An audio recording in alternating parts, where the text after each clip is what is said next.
Hello guys, this is the collab stream of the tier list of Wuthering Waves. We're gonna be ranking the value of the characters.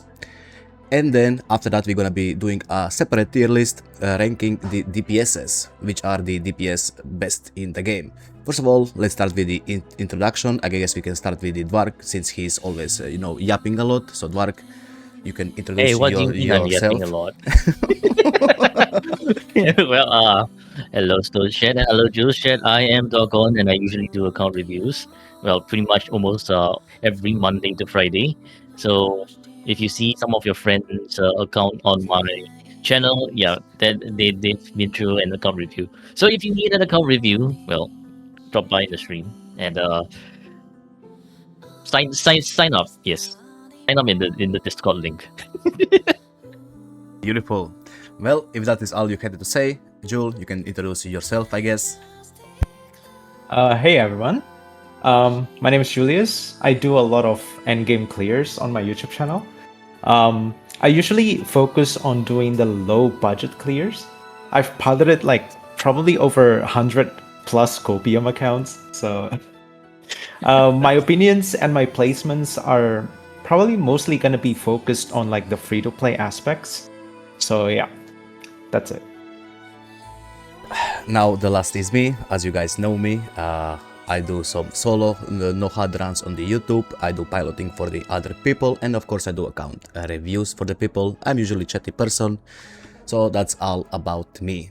Well then, should we just jump right into it, or we should chat a little bit, so so get some hype going around,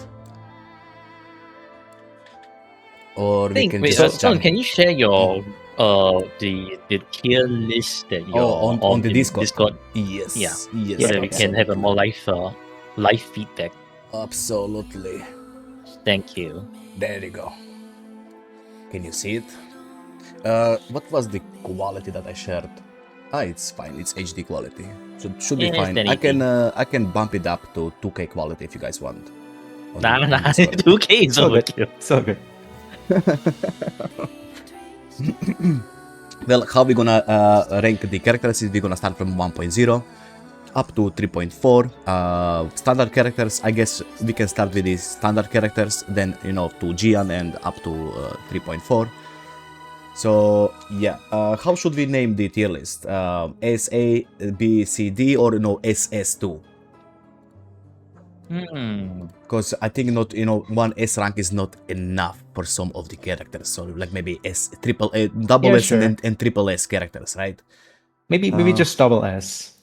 Double S should be good enough, yeah. Yeah. Okay. Let me try. And then we can skip the E rank and go straight to F tier because there's one character that belongs in the F tier. Color of this one gonna be black. Well, my personal we actually can see black. White. Okay, there we go, white. Okay, let me close my doors so you don't hear any noise from my side. Sure. Thank you for following, Boshi.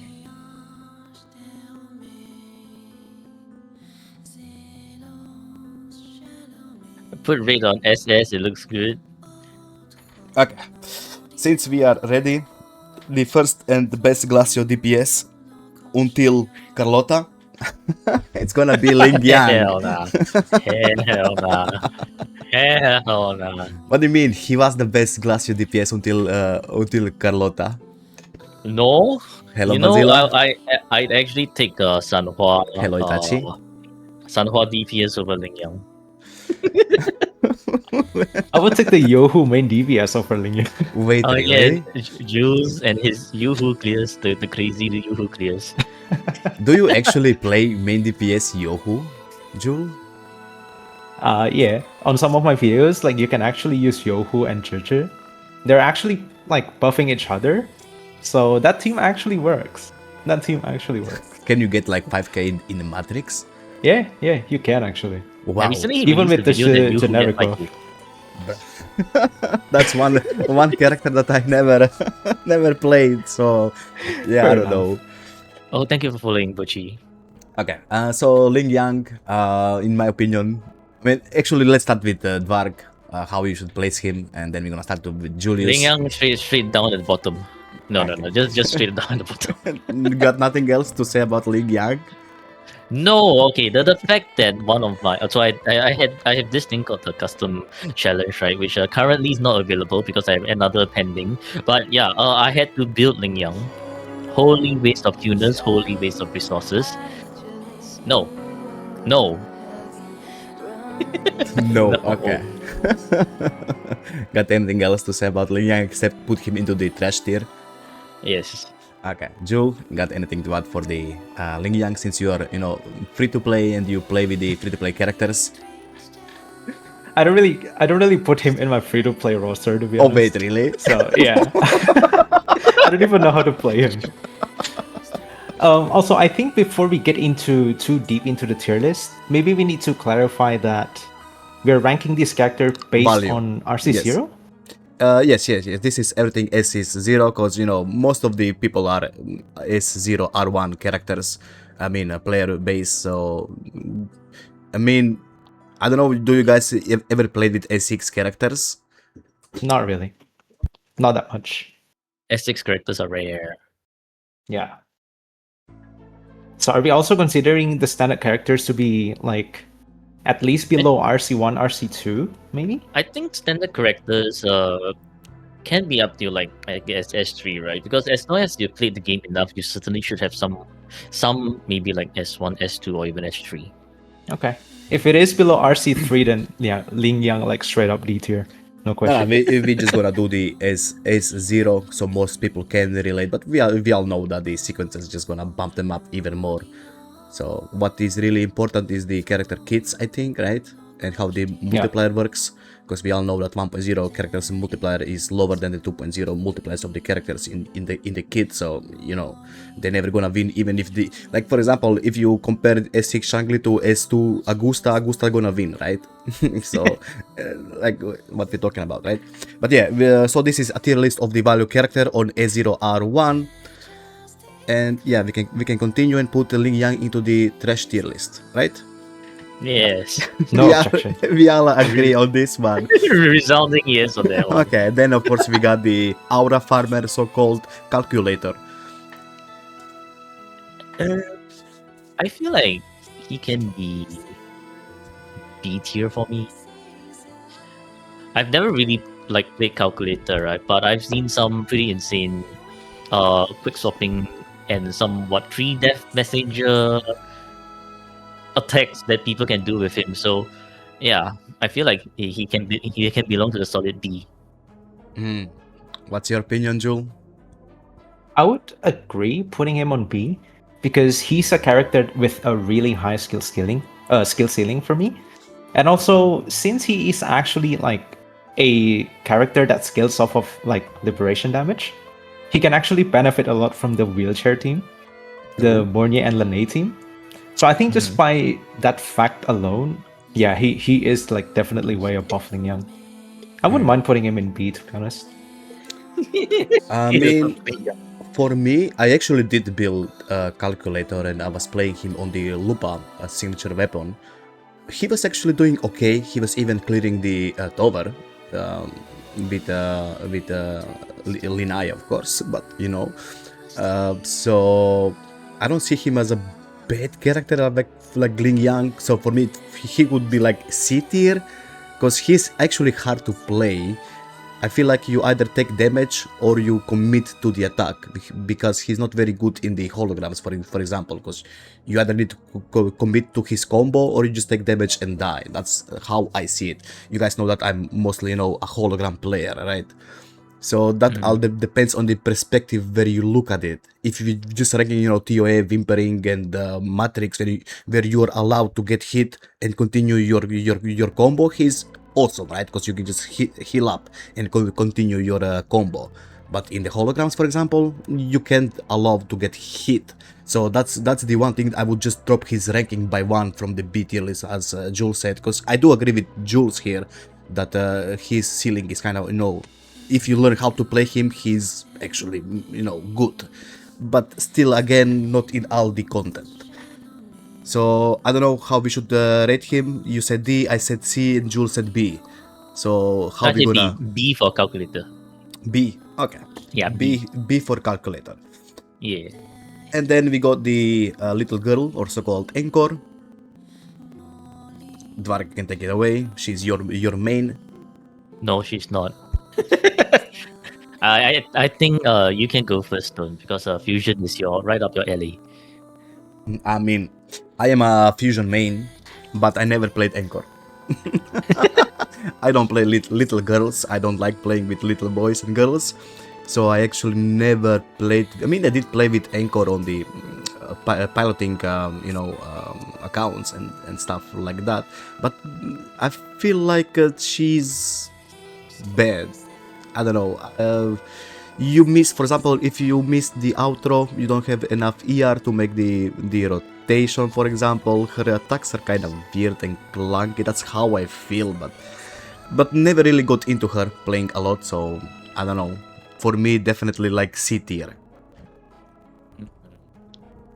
For me, because I do play a lot of Encore on my like low budget clears. Mm-hmm. I would say if this is a like 2.0 tier list, like she's definitely up there. But like with the addition of a lot of flying enemies, oh boy. Like it doesn't feel good to play with Encore sometimes. Especially like, against Fleur-de-Lis, for example. Ooh. So yeah, for newer bosses, she's not the best. But I would still say Encore is definitely above Calcharo, in my opinion. Wait, really? So I would say I would put her in B, but still above Calcharo's. That's a pretty fair assessment. For me, I feel like Encore is like well, I don't really use Encore. She's kind of like my introduction to quick swapping in the early days of Bua, right? Don't know if y'all have seen, but it's like someone was talking about, oh, you can do this enhanced resonance skill with Rover, swap to Encore, cast a skill back to Rover, and do the last bit of a skill attack and swap back to Encore again. So it's like I guess there's a bit of bias here for me with Encore, but then again, she also like did kind of help me get through the 1.4 pretty what's it called again, the Somno 1.4 story event pretty easily with her. So from that experience alone, I do feel like Encore is still pretty good at around B tier for sure. But yeah, like I mean, like when you're facing up against Nameless, Fleur-de-Lis, Hyvatia Phase 2. Alright, well, she definitely can't keep up. Also, one thing to note is that you're actually not losing DPS by doing dodge counters on Encore compared to Calcharo. True. And if you're doing a lot of dodges, you can actually get a lot of basic attack 5 off. So like, yeah, that's why I would put her above Calcharo here. Yeah. Okay. She's not as clunky as Calcharo, definitely. I agree with you, and she definitely got the access to Lupa, which is the best fusion character in the game. So yeah, top of the B tier list. Nice. And then we got the Arrow Lady. I can't pronounce her name, but you two are Asian, so you can help me with that. Jing Chang Ching Chung something Jianxin. So Jinhsi. yeah, Jinshin. There we go. I can never remember her name. I just call her Arrow Lady. She's pretty, so I do like her. But Dvark, you can start with her.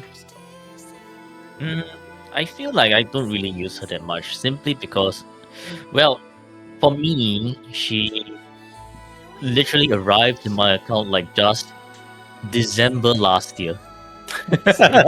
Same. Holy shit! Damn, really? Yeah, I'm not even kidding. December last year, she's just, my feng shui is so bad to the point she's just like, okay, this guy's account is break, goodbye.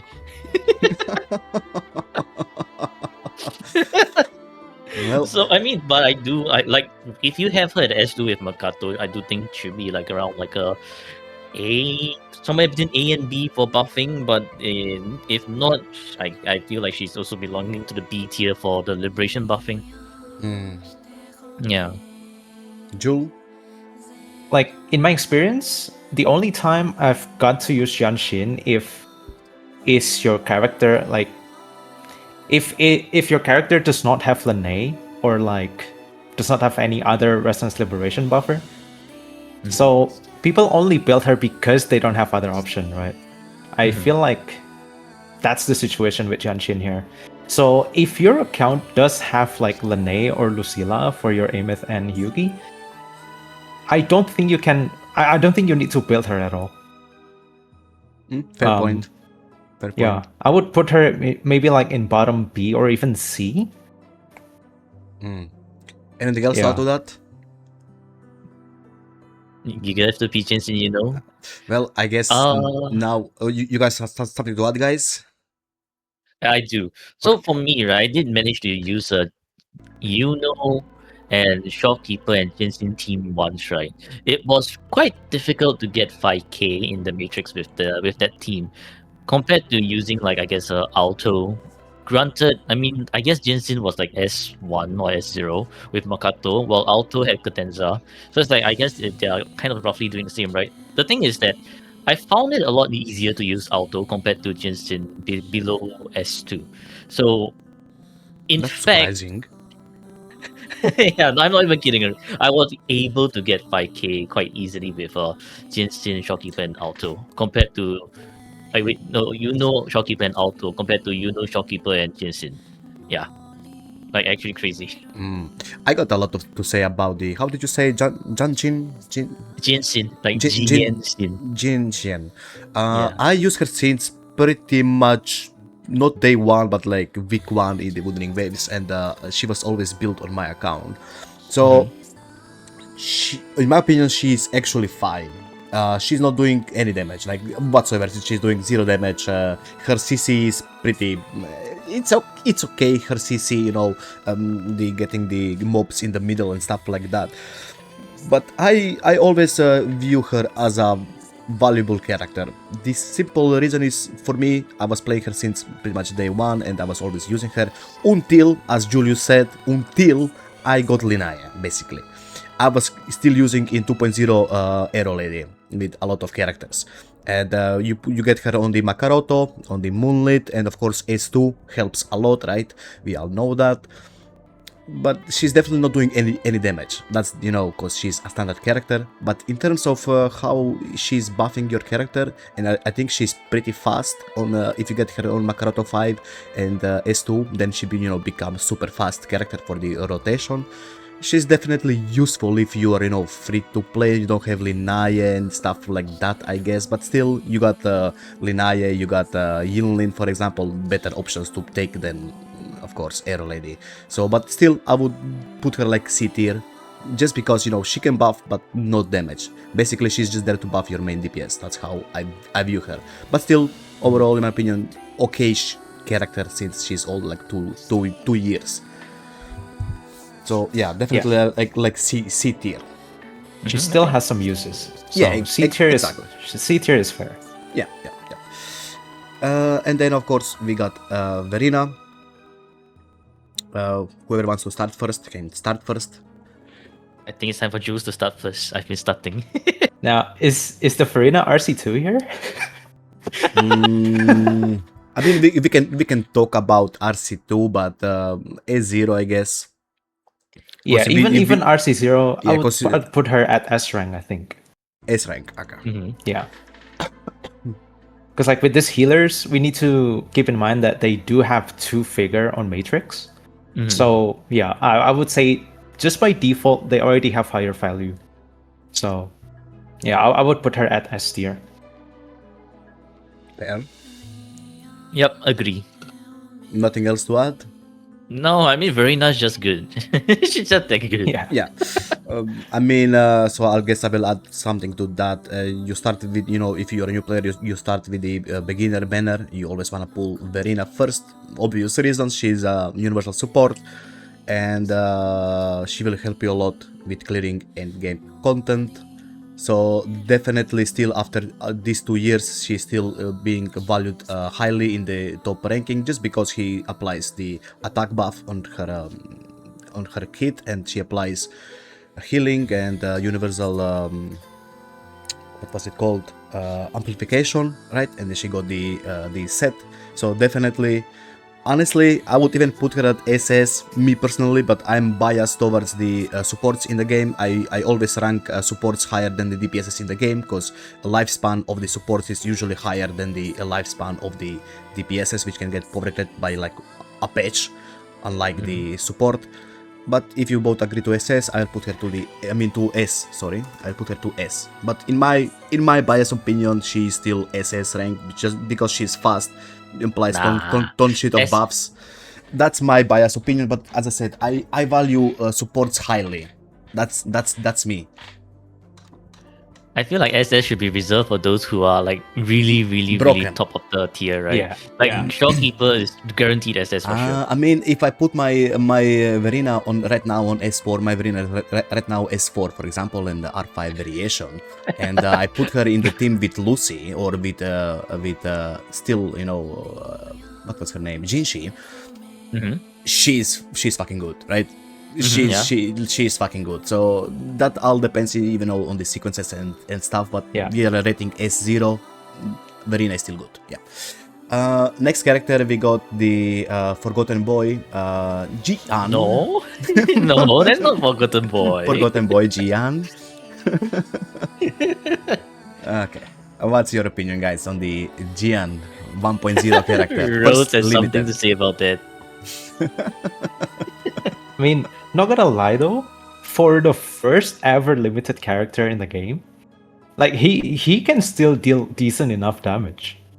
Like, but guys, can we actually like use Mormon as for example here, or it's not? Absolutely, Mormon, absolutely. I think he was clearing Lampi Luban with like pretty. I don't know how many seconds he had left, but Jiyan is still clearing actually. Okay, but Lampi Lumbent is the tower middle first floor right now. Yes. Yeah. So the HP inflation is like 20% from the previous one, right? 40. Yeah. Something like that. And Jiyan with what team did clear it? His old team with the Morteflop. Yeah, he was using Mortefi and Shorekeeper actually. Yeah. But it's not an easy rotation to do, right? Because he's doing the double liberation with Shorekeeper, which is not something everyone can do. I tried doing. Holy shit, I can't do that. Wait, really? You Mormon tried? is just built different. Yeah. Aren't you good as a Mormon, Jules? I mean, when watching your stream, you're a pretty good player.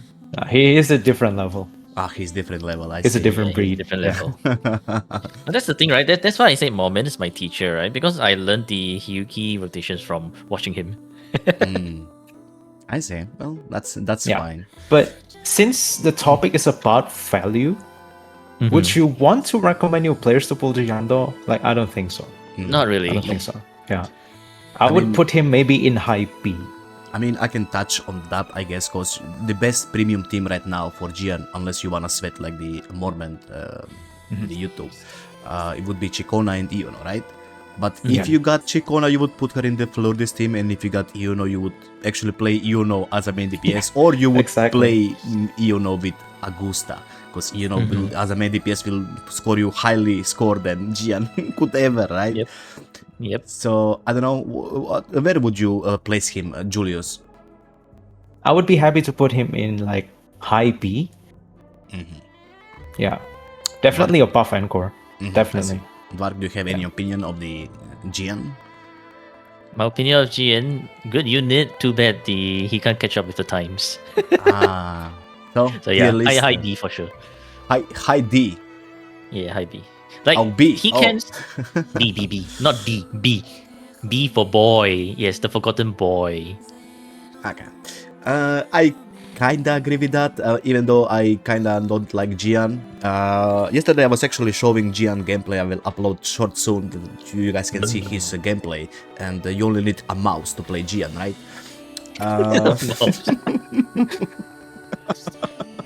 But yeah, definitely can be still good in Whimpering, I guess. In Tobar, if you do wanna learn how to properly play Jiyan, I guess you need to check the Mormon YouTube. So yeah, anything else you wanna add to Jiyan? Nope. Okay. And Also, you wanna swap Calcharo again with Encore? Oh, my bad. Sorry. Yeah. Sorry. All good. Then of course we got the first mummy, first waifu of the Wuthering Wave, which is Yinlin. Yinlin. You guys wanna start? Yinlin is a bit of in an awkward situation right now, not gonna lie. It's like she's forgotten by the game. She's forgotten by everyone. Her only value a string master. Ouch. It's not even that, Yinlin. that got a sting. Yeah, like the reason why I'm looking forward to Yinlin's return is because of string master. I mean, we had a topic about String Master on my stream a couple of times. I don't recommend pulling for String Master to anybody, even if you are a new player or even if you are older. I would not recommend pulling String Master. I see plenty of content creators talk about it and they're like, oh, pull String Master. I don't see why would you use your String master is limited like a pulls. good stand-in. Yeah, but it's useless. Listen, it's useless. If you're going to spend those pulls on a weapon, just pull a signature weapon. Why would you spend it on the String Master? String Master is actually good in 2024. It is good. Yeah, but it's good in 2024. Yeah, but it's not, like some people hype it. I don't see why people hype it that much. It's not the best weapon for now for sure, but it's still decent. Decent. Just use the standard pulls. And we have some people, right? Like in my account reviews, we have some people who are literally only pulling for every single character without their signature, and they are reusing the signature. Which sure, if you're only going for ash rights only. And the hippo comes with the best comment ever that on your commentary. AK bricked accounts. Yes, exactly. That's what I think. AK brick accounts. Yeah, True. brick accounts. Bricked accounts. Yeah. I mean, if you are an older player and you had a String Master from 1.0 in your inventory, it is a valuable weapon. You can use it on the new characters because you can get the 12% attack on the skill use. But otherwise, no, like don't waste your pulls. But I guess we can stop talking about the weapon now and stop actually talking about Yinlin. Oh yeah, we're talking about Yinlin. Yeah, we're talking about Yinlin. Honestly, for her, I think C tier. C tier. Oof. Can we She's not as bad as Lingyang, right? She can still do some decent stuff for Jinhsi if you're still using her. Fair. It's like if I would pick Yinlin over Lingyang for Matrix use anytime. Okay. Anything else? Maybe just one spot above Jianxin, I would say. That's fair. Because she actually deals damage. Yeah. Well, decent damage. I still use Yinlin to this day with Jinhsi, for example. Usually my matrix score is 5k or 6k, depends, I guess, on the buff. So, let's be honest, she doesn't do that much damage. She doesn't reapply her buff when she tags the enemy, right? She does a tag on the enemy. So if you, for example, kill the enemy, she doesn't reapply it. So that's why she's bad for the Whimpering. If that buff did, that tag, however you wanna call it, reapply to the new enemies in the wave, she was actually be good. But since you need to reapply it on every wave, she's kinda bad for Whimpering. In the Matrix, she doesn't do that much damage. So yeah, I can see and agree with you guys. Top of C tier. So yeah. Also, maybe one thing to add is that Kuro kind of forgot about coordinated attackers. True. Like we literally have no buff for coordinated attacks. Because like with Jiyan and Encore, right? Right, we still have heavy attack bonus sometimes on the buffs. We still have like coordinated attack is just dead right now. Yeah, only Yoo-hoo. I got a lot to say on the next character, so let's keep that coordinated in mind. Let's put Yinlin on the top of the C tier, and now we're gonna go to the 1.1 first banner character, which is Jinhsi, and we all know her as the Sentinel of the Jinju.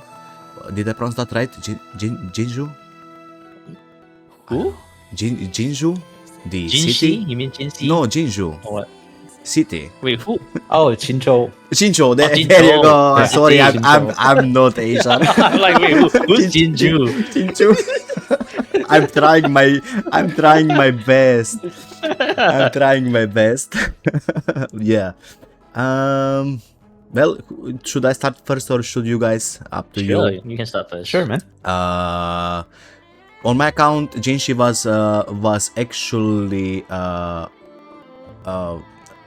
I didn't want to pull her. I got her by accident while trying to get Sanghua to S3 for main DPS. But since I do got her, I can actually say that she did kind of save my account in terms of damage and all that, because at that time in 1.1, as you know, as 0-1 Jin, she was, you know, the biggest thing you could have. She was nuking everything, she could cheese the bosses. You still to this day you can cheese some of the bosses by equipping the grapple hook and just, you know, fly up in the holograms and stuff like that. Don't get hit, just nuke the enemies. But she still does damage, but there is no support for her, unfortunately. She did not receive any support whatnot since Cantarella and Zhezhi, and even those two are not her premium support. So basically what I'm saying, that Jinhsi never got her premium support, unlike every other character in this game. Every other did get premium support except Jinhsi. It's been 2 years. I'm kinda mad at Kuro that they did not give Jinhsi a premium support, because I think she would actually be really good, because you know how her cooldown works on her skill when she nukes the enemies. It's like what, 8 seconds. You can just keep repeating the swap between, and I'm sure a lot of people who are good at the game would learn her quick swap, where she could be nuking the enemies for, you know, for a lot of damage. But unfortunately Kuro doesn't like Jinhsi. Therefore, I would just put her on the B tier, like top of the B tier. No, I mean, it's kind of hard.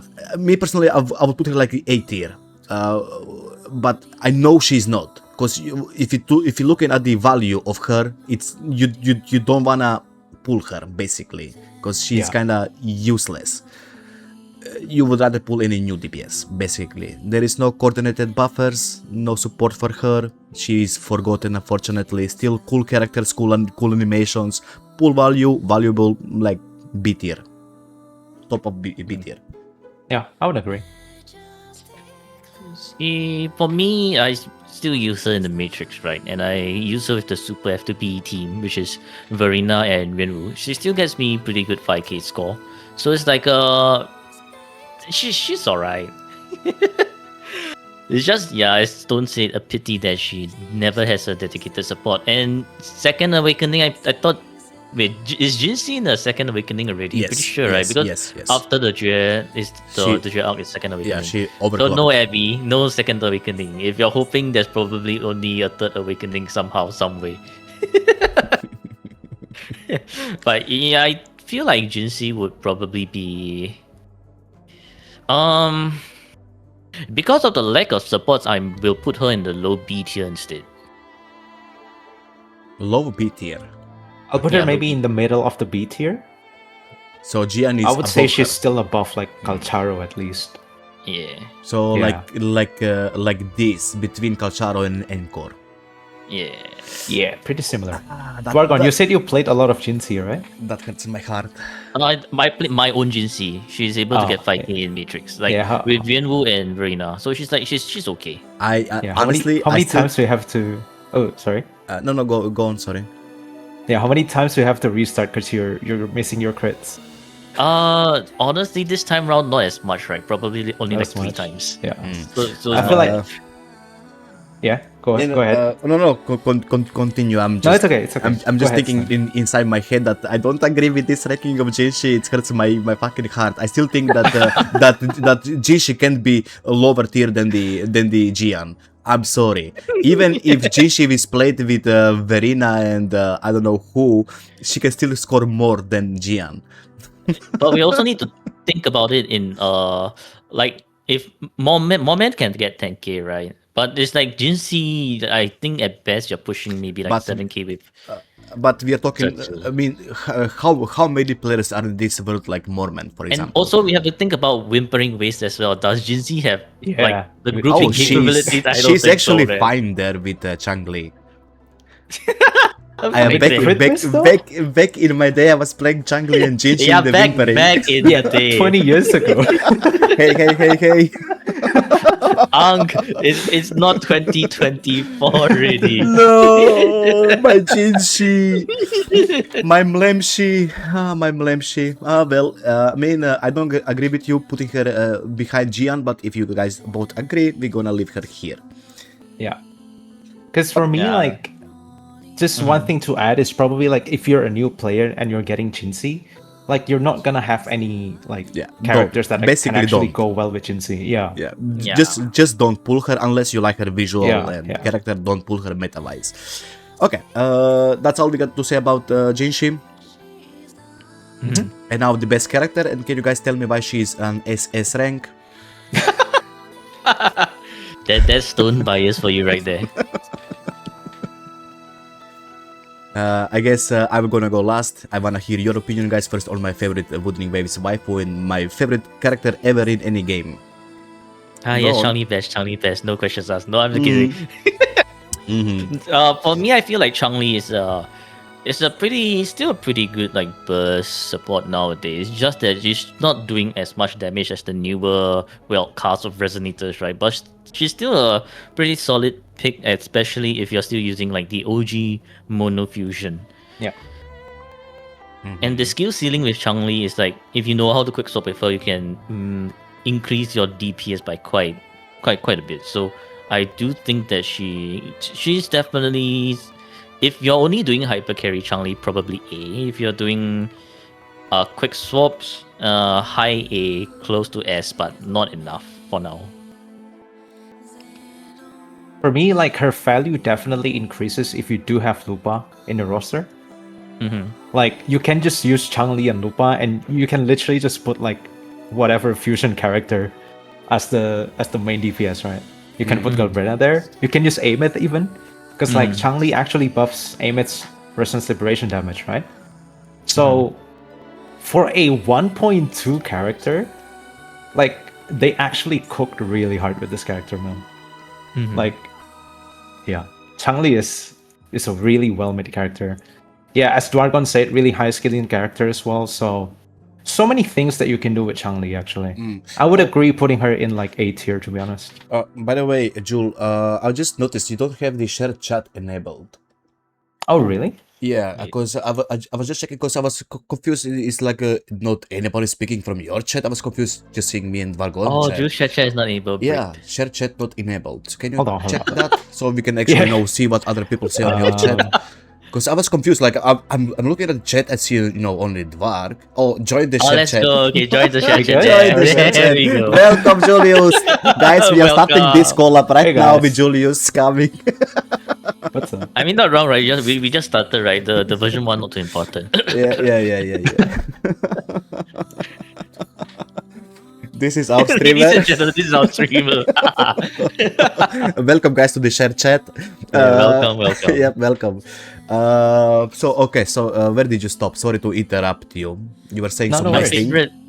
Yeah, they- I was that just they- saying, like, she's a solid A tier character for me.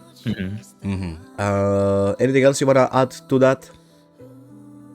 No, it's pretty much just Changli. Pretty solid. I mean, I guess I will say my things now. I did a video of talking about the upcoming banner for the 1.0 characters. Except thank you for the RR, by the way, Luis. Talking about the 1.0 characters up until Camellya and Shorekeeper, and I said that Changli is the most valuable pool there, just because she got access to the best teammates, basically. But without her teammates, she does little damage, I guess. Her quick swap potential is still one of the highest, I would say. How she can quick swap and stuff like that. But yeah, value-wise, yeah, don't pull her unless you like her. But if you gonna pull, for example, Lupa and Mornye, she can still get some good score in the Matrix, for example, but not good score as the new 3.x characters. So definitely agree there with Jul, A rank, because she's still somewhat relevant, right? Somewhat relevant. Dwark, you agree? Yeah, agree. High key agree. Like back then when everyone was doing 200k and 100k damage, Changli was just like, oh, that's really really good damage. And now everyone's just doing like what casual 600k. Okay. And just like For the people who are new to me, I am a Changli main. I got the best build there in the world. Trust me. One day Julius is gonna play on my account when he actually decides to check the best Changli build, and then Yeah, he's gonna S6 show Changli. you. Sure. Then he's gonna show you how good my Changli is and why I'm #1 Changli simp. And then when we compare Matrix scores, it's gonna be another hit in the reality for Stone. Yep. And now we're gonna go to the most ugliest girl ever created in the universe of gacha games, which is Zhezhi. Tell us How why dare she's you. ugly. How dare you? She's not How dare ugly. you? How dare you, Stone? What's this slender? I feel like Zhezhi is like a pretty solid. Well, how do I even put her? Somewhere between A and B. It's like she's a pretty good buffer for Jinhsi and Carlotta for sure. And I guess if you're like Jules, Zhezhi can still be used with Yoo-Hoo for sure. But outside of that, you wouldn't really use her anywhere else. Yeah. Mm. I would say her value really relies on what character you have. Mm-hmm. Like, if you don't have Jinhsi or like Carlotta, I would say nah, she doesn't have any place on your account, to be honest. Mhm. I mean, So, go ahead. you don't wanna pull her just then you pull, for example, Carlotta. That's just a waste of pulls when you can pull a new better characters. So Yeah. and she's kind of, at least for me, clunky to play. I don't know how you guys feel about Zhezhi being, for me, she's Her kinda cancels clunky. are actually quite fun. You can actually Is that the jumping version cancels? you can do the skill and then you like cancel it with a dodge. So if you're fighting an aggressive enemy, you can like try to, do the cancels while dodging the enemy's attacks. So yeah, that actually helps to make her less clunky. But again, with the teammate situation, like Yeah. yeah, So I think where B should tier. we, D tier or B? I would say maybe I think it's below like Jinhsi. B. Below Jinhsi. Yeah, I kinda agree. She can be above Jinhsi. yeah. I would say that's a pretty good spot for Juju. Vark, you agree with this? Yeah, I see. Well, she's just an okay character. yeah, just okay and If you have the kinda characters. niche, I'd say. Yeah. Okay, and then we got, of course, the first waifu of Rover, Are we Shorekeeper. forgetting someone? Oh, yep. Sorry. Yo, Xiangli the Yao. character that carried you through the early version. Xiangli Yao, also called Ah. Mechanical Dildo.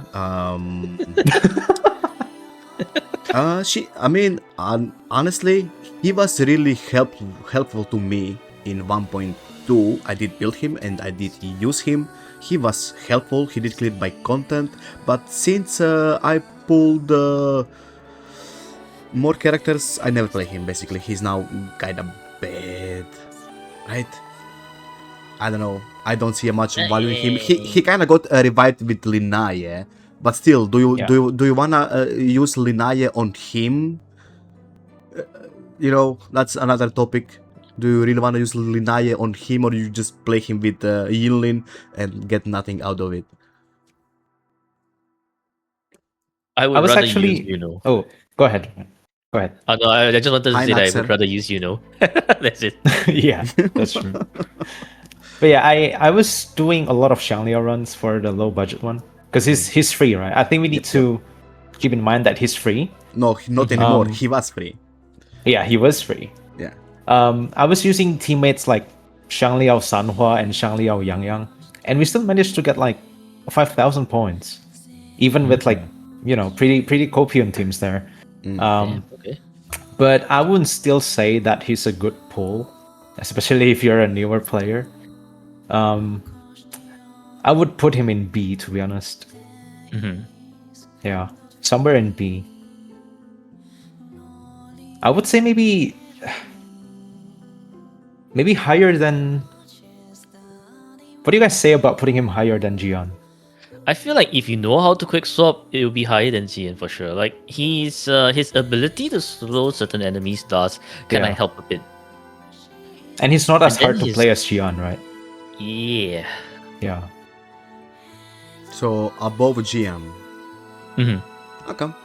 I agree with that. He's still useful, I would say, but not good as new characters, but still can be useful if you got him from before. And but if you wanna pull him right now, don't. Basically, don't. Yeah. Any other thing we can say about Jiyan? I mean, sorry, not Jiyan, the Changli Yao. Nah, I think that's all. Not much. Yeah. He's Yeah. alright. Okay. Then we can move on to the first waifu of Phrolova, Shorekeeper. SS. No questions Yeah, asked. double S. Double S. Yeah. No question asked, right? Yep. Do you have anything to say for the people who are new to the game about Shorekeeper? Why Full she's SS? Shorekeeper, or if Yeah. not, you'll regret it. I guess we can, explain a little bit about the Shorekeeper so new people know what they're getting into. Jul, you wanna start?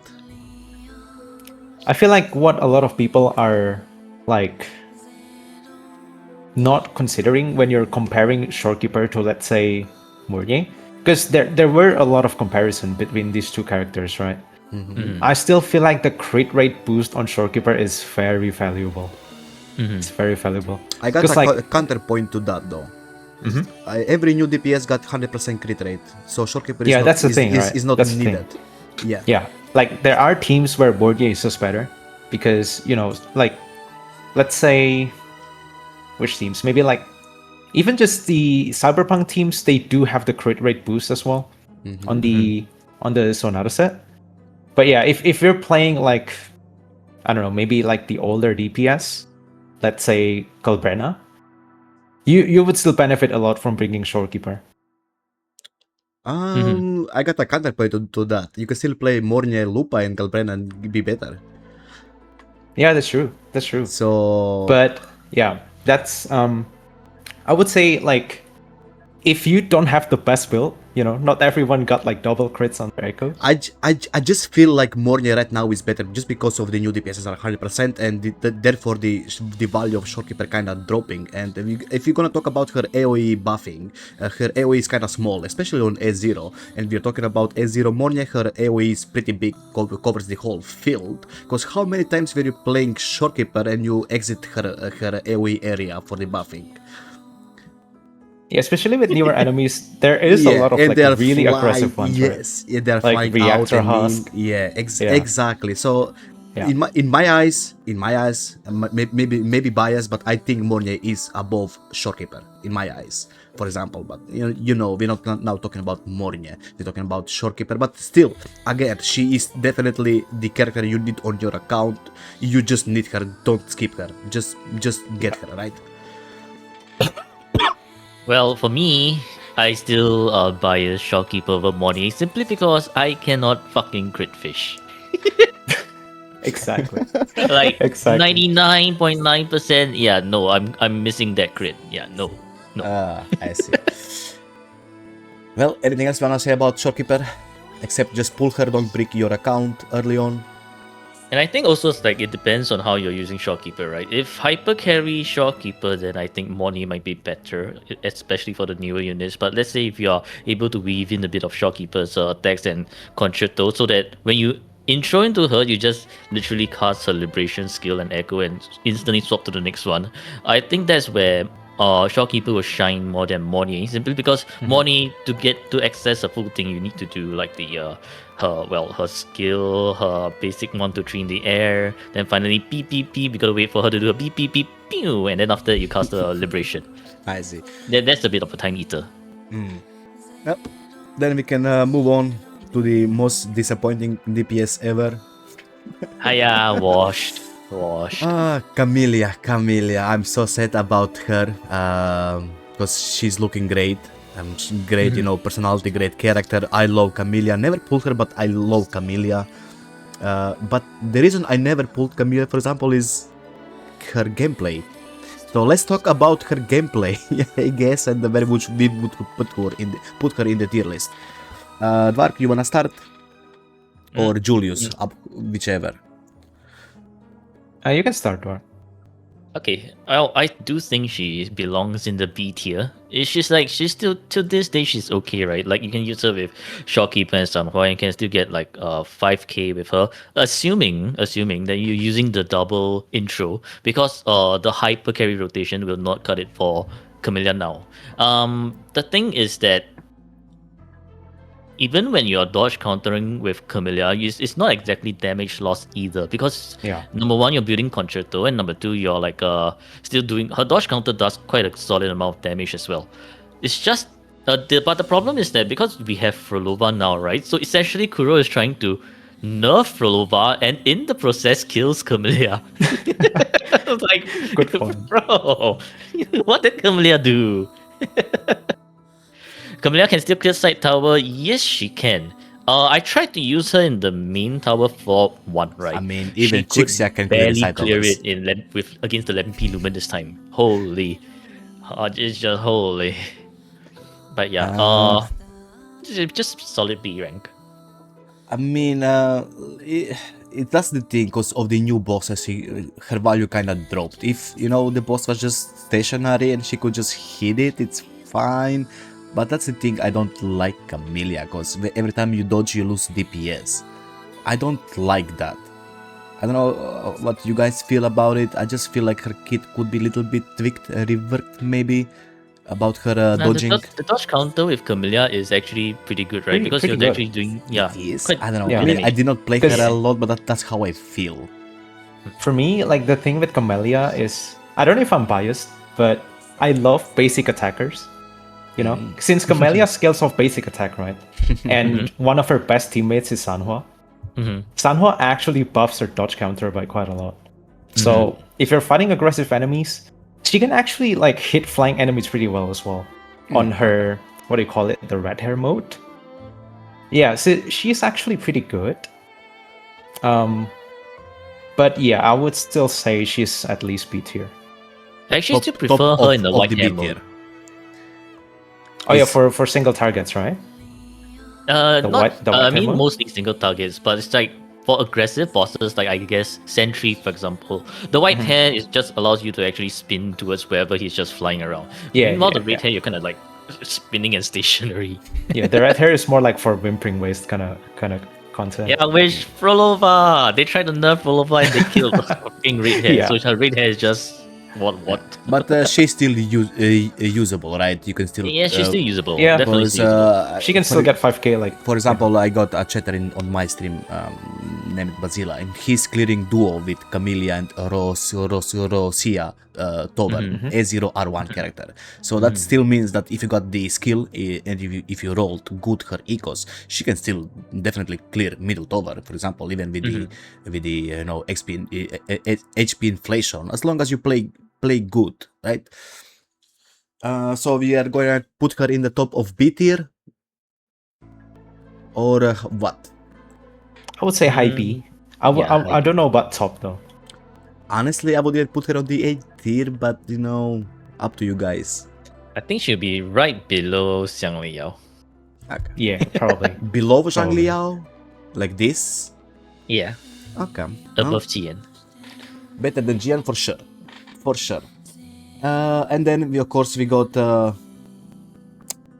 is the character? I can't find this character. Where is it? Oh, damn, she's so small. Lotta. Hiya. Hiya, the Suva. Wait, who? Lotta, Carlotta, the smallest Carlotta character. Montini. Yep, Montaigne. Stone's pretending that he can't find Carlotta because she's too small. Who exactly? I'm not seeing anything. Yeah, nice. I see. Julian's Yeah. playing along. Holy, he got us fooled. He got us fooled. Well played. Well played. Yeah. Indeed, well played. Anyway, on the tiniest DPS on the planet Earth, we got Lotta. I should probably skip this one since I didn't play her a lot. I mean, I did play her, but Vark, you can start then. If I got anything else to add, I will add. She's still pretty solid. Like I would honestly put her at A tier because like her ability to freeze bosses with her skill is pretty nice setup for some certain things you need to do if you're able to capitalize that in between. And then she has the range, right? So it's like sometimes you can kind of like get some distance against super aggressive bosses, and if you can't, well, you're still in like somewhat good hands, especially when clearing holograms as well. So she's just a solid A tier. I agree. She's definitely a solid A tier character, especially with the arrival of Bulling, guys. Like, Oh yes. yeah, you can actually like trivialize the whole reactor husk fight if you do have Carlotta with pooling teams, because like pooling just makes any team a negative status team, right? And yeah, like she actually just makes reactor husk fight a joke, and on top of that, you have the freeze of Carlotta. Yeah, she is a solid A tier character. Characters that can actually attack while dodging is very valuable, very comfy to play. True, but she can't access our all endgame content though. So the value gonna drop. she's a boss killer for sure, but what about the mob clearing? Mob She's not the clearing, best there. She's not not the best, of course, Yeah. but she's not the worst either. If you can line up your shots. That's what Yeah. she said. So I would say maybe like Top A, below Changli. Yeah. below Yeah, Changli. below Changli. Okay. Yeah. Well, I don't have much to say about Lotta. I always see her as a good DPS for the boss killers. Easy to play. You know, just auto play her and GG. You clear content with her. But that's about it. Yeah. Then we can go on the most forgotten character in the Wuthering waves that nobody pulled. Rococo. Roccia. Pero.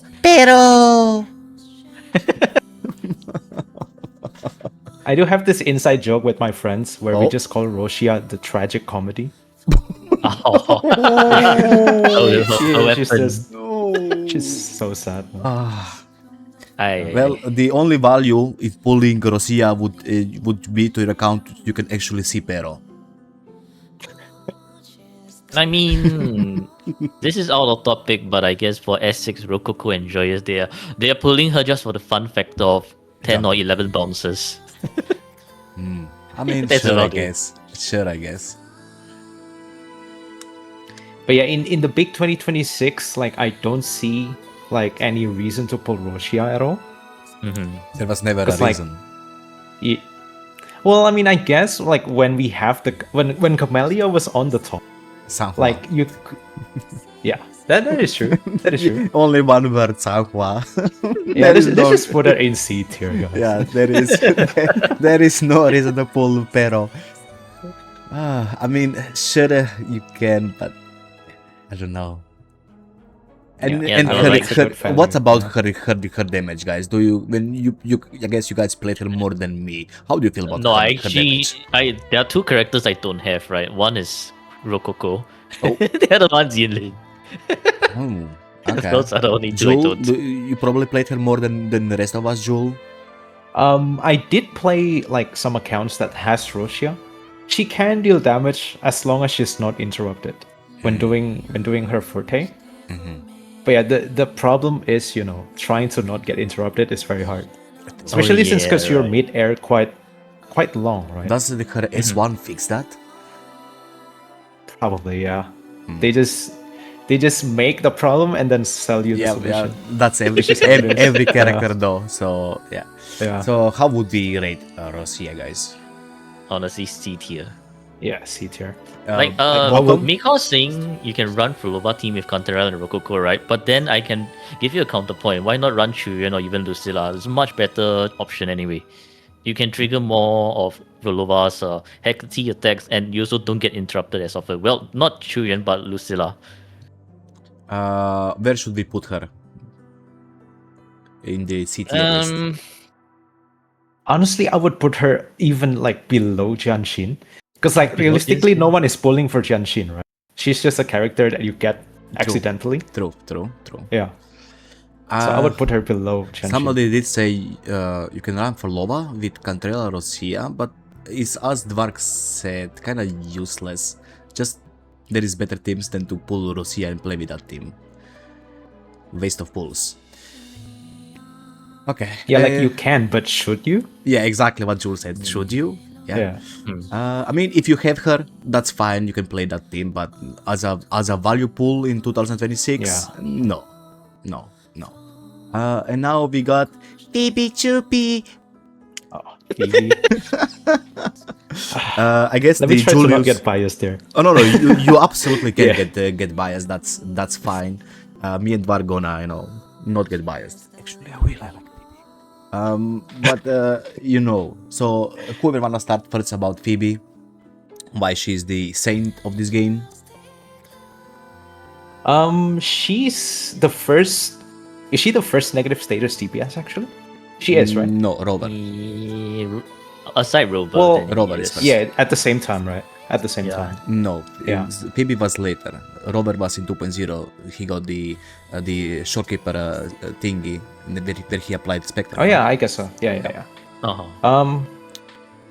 Honestly, she can actually like deal pretty decent damage, even with just the Rover Verina team.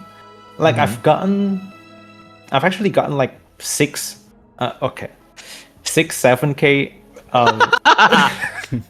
7k points in Matrix. But yeah, I honestly like if you don't have Zani in your account, I'm not gonna like ever recommend you to pull for Phoebe just to play her as a main DPS. Yeah, what do you say, Eduardo? What do you say? I remember that one time where I tried to use Phoebe, Verina, and Spectre Rover on a very brick Phoebe. I was just very close to getting 5k. So it's like she's okay as a main DPS, but her real value is when you have Zani. And that is where I feel that she will truly shine. Otherwise, as a main DPS, she's just kind of like, okay, sure. You're pulling her because she's Phoebe Chupi, that's it.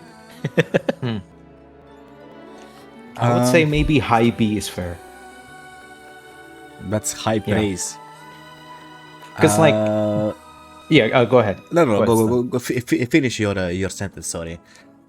In my opinion, like putting Phoebe in high B is because if you do have Zani, like the team's overall damage is actually like really high, right? For a 2.x character.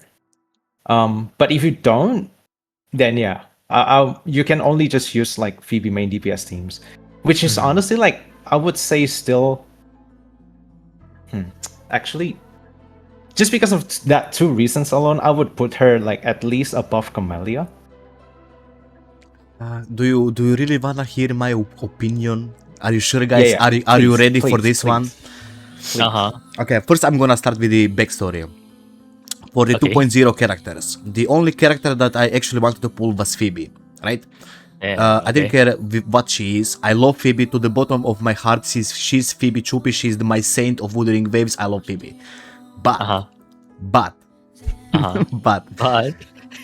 she's fucking trash. I'm sorry. Look, I love her. But listen, okay. Let me properly explain. Her DPS is just mediocre, right? And if you wanna get any value out of Phoebe, you need to pull Zani, right? And that means that you need Zani weapon, and that means that you don't need Phoebe weapon. But the only reason you would want to pull Phoebe if you actually pull Zani, and then again you actually wanna learn quick swapping. So that's more extra work if you wanna make this team viable. So we are talking about sweating so hard that you can just pull a new DPS called Yap Yap and just chill and get double the score or even triple the score of sweating on Zani quickswap, learning and wasting all these astrides and getting two characters compared to the one character of the Yap Yap. So if you're talking about the value, sure, look guys, I love Phoebe, I fucking love Phoebe, but I don't see a value in her anymore. Basically what I'm trying to say. I don't see a value, why would you pull? And pulling Zani in this day and age, sure, she's still, good as a quickswapper, her ceiling is really high, but just pull a new DPS and have easier time, right? That, again. But where would I put Phoebe on the tier list? As a value character, supporting only one character, like she works with only one character, her DPS is mediocre, probably like C tier, I don't know. Maybe low B. I I would would put be her fine in with low B. Phoebe, yeah. Because Phoebe's own, what do you call it, the skills does have a bit of grouping, Oh, you right? can So use, it's okay, I not forgot too about bad. Ciaccona. Can you actually use Ciaccona in the Whimpering or Yes. in the holograms? You can actually. Can I mean, look, I don't have Ciaccona, so I actually never played that team. Is it actually good, like main DPS Ciaccona and Phoebe? Because that can change my opinion. The setup like that I we was did a using, yeah, the setup that I was using was actually the main DPS Phoebe setup with Moonlit Ciaccona, and I managed to get like 2.2k with like 1-2-3 rotation. But that's because we do have the shield token though. Wait, yeah. 2k point 200? Yeah, 2.2 in Whimpering Waste. Oh, in Whimpering. Oh, that's actually Yeah, amazing. in Whimpering Okay. Waste. Okay. Yeah. That's amazing, actually. Okay, I still feel like definitely still kind of B tier. But cope, but I mean, as I said, even if you get Ciaccona, you would rather use her with the, Fleuries, for example. But you can. But that still means that if you pull Ciaccona, Phoebe main DPS, and you pull Ciaccona just for her to get some mediocre DPS value, where is the value, right? There is no value. I guess it's kind of hard because we need to like take into account the situation of the account as well. Because like again with Zani, like her value shoots really high, but without Zani, as you said, Stone, like we're not gonna recommend pulling you pulling for Phoebe. Yeah. So I would say like low B is like. No, go on. No, it's fine. Go ahead. But you should pull Phoebe because she's the cutest character in the Wuthering Waves. Absolutely pull Phoebe. Phoebe Chupi. Based. I love Phoebe Chupi, okay? I love Phoebe Chupi. So, where did you say we should put her? On B? Somewhere? Because she's Phoebe Chupi, just put her above Jinhsi. Above Jinhsi. Okay. Makes sense. I mean, if this tier list was like half a year ago, she would probably be like A tier with Zani, probably, right? Yeah. But yeah. Now let's go to the pirate boy, or so-called the chick killer, Brant. Brant. Brant. I feel like he's close to S tier for me. Still like around A tier, but like he's just almost to S tier. The reason why is because it's like if you miss his anchor, whether it's like you miss the crit or entirely miss his anchor, that's just rough. And with how the bosses are flying around now, your chances of missing his anchor is quite high. Like no, Nameless. I restarted against Nameless so many times because Brant's anchor missed against the Nameless. So just for Also, that, I feel like A. I think with Brant is that he's really hard to build, guys. Really hard to build. Especially if you don't have his signature weapon, right? So I think we need to take that into consideration as well. I've seen a lot of Brants using Overture on my viewers account, and to be honest, it's not the greatest experience. It's not the greatest experience. Overture Brant used to work, right? But now in this ever increasing HP inflation, no. And also you need to have his teammates as well. Like I don't know if you want to pull Brant if you don't have Lupa on your account. Not recommended. Actually, not recommended. Yeah. But if let's say you do have Lupa, then again, if you do have Lupa, you probably might even want to run with like Imerv, Lupa, and Denia even, and you get your 10k easily. What about the quick-sub team of Lupa, Changli, and Brant? Is it still usable? Oh, I got 9.7k with that team, so it's definitely very usable. Absolutely. Is Mornye better though? Quick-sub with Lupa and Changli? No. And if you're talking about S0 R1, I don't think so. So Brant is still better in the quick-sub. Yeah. So his value is still there. But as Jules said, I guess I can agree. Building him can be hard. Can't relate. I built him in 10 minutes. Stone with the casual. Congrats, Stone. Happy for you, man. I was not happy. I wish my wife were all good as him. I don't use him a lot anymore today. I pulled him for my Changli back in the day. Definitely, back in the day, I would say he was like SS tier. Just because he could solo content really good. He could heal shit tons of damage.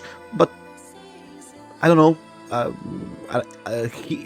he was always clunky, as Dvark said, with his anchors, and I never played him as a quick swap, so my opinion is kind of but you guys both play quick swap teams, so I guess I'm gonna listen to your opinions more than my opinion. So where should we place him? Probably high B. High B is fair. I High think. B. No. I would wait, put him B? in low Okay, A. it's too low. I guess A. it's like somewhere in between there. Somewhere in between there. Honestly, for me, he should be like A somewhere, because his damage is Maybe still low good. A. Yeah, like low A-ish. Yeah, Because like it really depends on the teammates as well. yeah, I mean, I was True, yeah. playing Shorekeeper S3, Lupa S6, and Brant S0 R1, right? And his anchors are like 500,000 to 600k on that team, on S0 Yeah, on- Brant. So I on don't the- know, his damage is really high. But wait, that's with S what? S3 Shorekeeper, Uh-huh. and S6 Lupa. S3 Shorekeeper, S6 Lupa. Yeah, I don't know how Still it would be above with for Brant, S0, but I would say it should be around 200k to 300k damage Yeah, with S0. 200k ish. Yeah. This in this matrix with his signature plus the basic and general enhancement is around 300k, which means off matrix I guess around close to 300k with Yeah. Lupa. Let's say 2 Yeah. and 250k should be his Yeah. average damage, right? It depends on the build. So definitely lower than main DPS, but useless not really, right? So I guess we are comparing now A and B where we should put him. Depends on you guys. You got more experience with Brand than me, I guess. Maybe low A. Maybe low A. Yeah, I Low like A. I like Brent, so low A. Uh, Low A for me. but in the terms of pulling, definitely I would not recommend. I would even recommend pulling Changli over Brand. I guess it depends, right? It depends on the account as well. Still depends on uh, the account, yeah. I mean, Yeah, if you yeah. need any fusion character in the game, that's Lupa, right? So yeah, Yeah. Mhm. you don't actually need Brand or Changli. But for sure. Yeah. Then we got the milk titties. I mean, Cantarella. Yeah. Bark, Jules, bark, would you bark. like to go first? Would you pull Cantarella if you don't have Phrolova? I actually would No. not pull Cantarella. No, Yeah. No. basically no. I can Because see like kind of- even Mhm, go on. even if you do have Phrolova, like there's like actually alternatives as well now to Cantarella. Hmm. So Oh. you can use Phrolova with Qiuyuan, for example, right? Yeah, but I would still rather pull for Cantarella is Cantarella. better. Yeah, for Phrolova, simply because well, number one is that she only gets one instance where she gets terribly interrupted, right, with her forte. While for Qiuyuan, holy shit, if you're Yeah, that's interrupted true. during the forte, it's just entirely That's brick. true. That's why I honestly think if it's like a Phrolova Cantarella team and you need a third teammate, Lucilla might be your best choice over like Qiuyuan. Mm. And for Cantarella, it's like my only issue with her is that she needs a lot of energy and the forte. Like the forte is not as bad, right? If you preload the forte, and so that means right after you go back to Cantarella, like you outro and into Cantarella, you enter the Mirage mode, do one attack instantly, and go out. Then instantly go with the forte. You're very very less likely to get interrupted. So that's I guess a workaround for Cantarella, but still it's Chilled, very very niche. thank you very at much this for point in 135 time, because streams you with wouldn't really Chilled. want to pull I appreciate you being Cantarella over for anyone else. Yeah, so I think in terms of like team flexibility and value, I think she would be in the B tier. Yeah, B tier. Jul, do you have any opinion on Cantarella?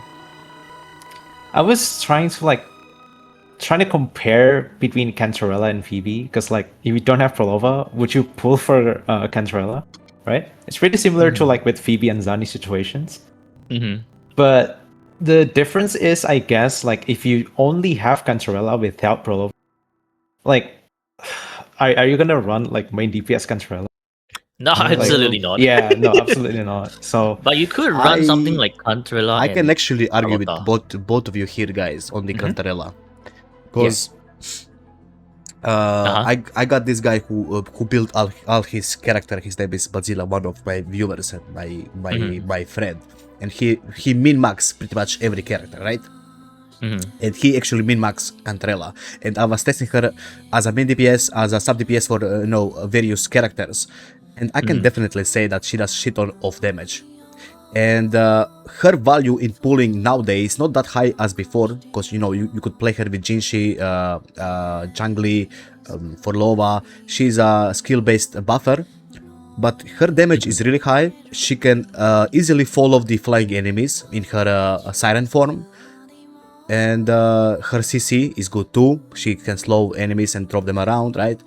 So in my eyes, she's still very viable character. But would I recommend for people to pull her?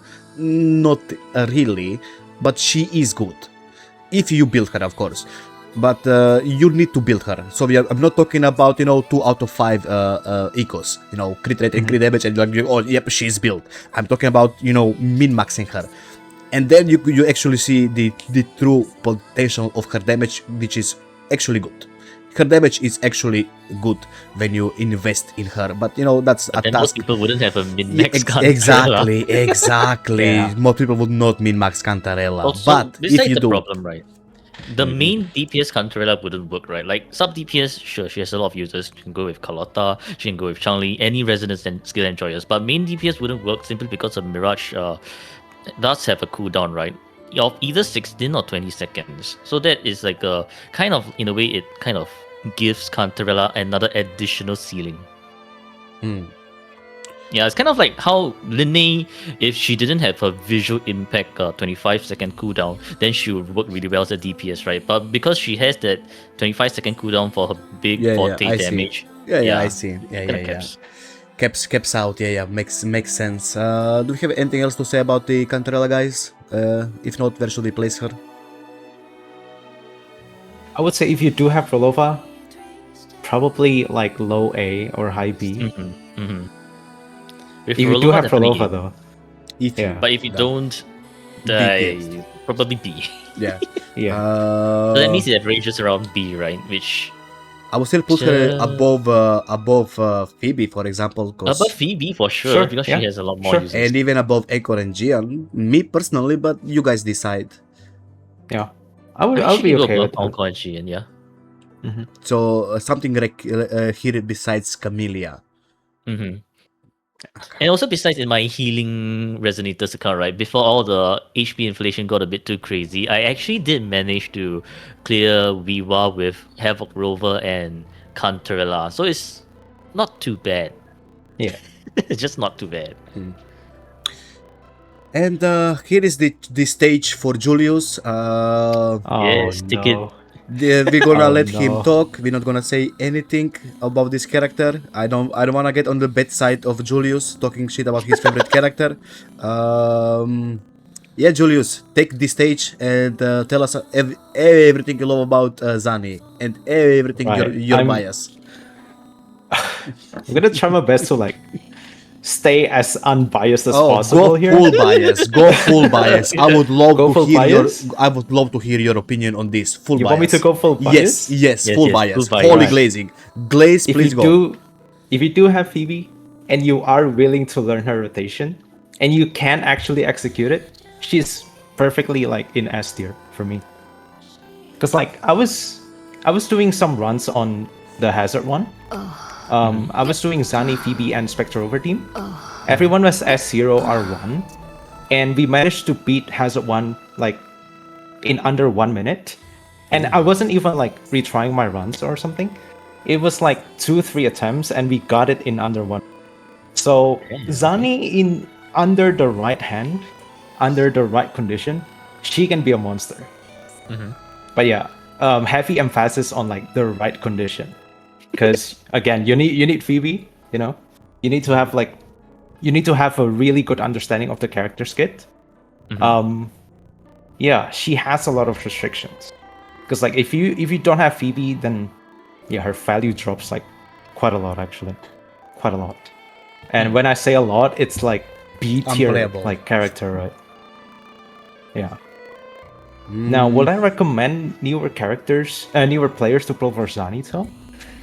If you do have Phoebe, or you are planning to pull Phoebe, I would say her tier is probably like somewhere A and S, depending on how you play her. See, this is why she is really hard to rank, because like too many factors. Yeah. I What do you guys got say? one more question for you, Jul, before we continue on Varg. Sure. Can you play Zani with one hand? Wait, what? Can you play Zani with one hand? Well, I used to do it actually, because I did the run with I was doing Zani runs with drawing tablet before. Crazy. Yeah. Freeing up one hand is actually pretty useful, guys. Boys and gentlemen, we got him. We got him. We got him. I'm not even hiding it anymore, man. I don't even bother hiding it anymore. Okay. yeah. Dwark, I guess. So yeah, so the Zani body pillow is real, yes? Yes. Oh, yeah. Address that, Joel. Address that. Zani body it's not pillow. real. No. Not real? No, you were saying it no. on stream yesterday. More money to buy more Zani Guys, pillows. it's easy to fake images now in the internet. Is it? But it's also easy to believe, you know. You just if someone gives me an image of Jules with Zani pillow, I'm just gonna believe it. No, it's just AI, man. Absolutely Italian. Well, guys, from the side of Julius Twitch, make sure to buy him Zani body pillow. I will give you some money too, but buy him one. Come on. Yeah, okay, enough of the jokes, Dwark. I guess you can continue with the why is she a valuable pull or not. Well, I mean, whatever Jules has to say for Zani is pretty much encapsulated, right? If you know how to quick swap, you have Phoebe. She's definitely up there. If you don't know how to quick swap, or you don't even have Phoebe, actually, in fact, if you don't even have Phoebe, she's just bricked in general. Because like you can use with Rover, right? But the damage between having Phoebe and not having Phoebe is just so big that it's just like bruh. And you'd want to use Rover somewhere else probably. Yeah, and even then it's like you get more value out of Aero Rover with Cartethyia. You would get more value. I guess I'm not too sure what Electro Rover is gonna do, but you would want to use like the newer Rover with. If we are continuing the trend of like Cartethyia and Aero Rover, maybe it will be Electro Rover and Sin, for example. It's just speculation, but probably right. So it's like Zani. If we factor all of that, I think I would put her just for the nicheness alone, might be below Phoebe. Below Phoebe? Yeah, for the nicheness alone, like just because there's so many factors and so many restricting things that you have to consider. Yeah. Well, what can I say about Zani? She's the first character that I actually try to quick swap. I can actually play better quick swap of the other characters than Zani, but she's the first one that I learned.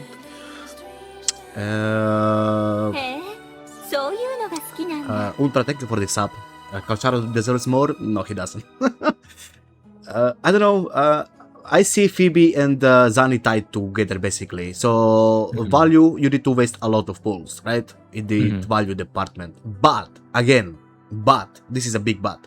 If you do invest in Zani, if you do invest time, and if you do invest learning Zani quickswap, she's still fucking amazing. She can easily destroy even the new DPSs in the quickswap, right? If you're playing those new DPSs by 1 to 3 rotation and Zani quickswap, she can destroy them. Let's say now this matrix she can get around 10k, 9k, you know, on the mediocre players. I assume Julius can get like probably like 12k. Julius, can you confirm that? 12k points in the matrix with your Zani. Not on this reset, I think. Not on this reset. Because the buff is not that great. Okay, so 10, 11?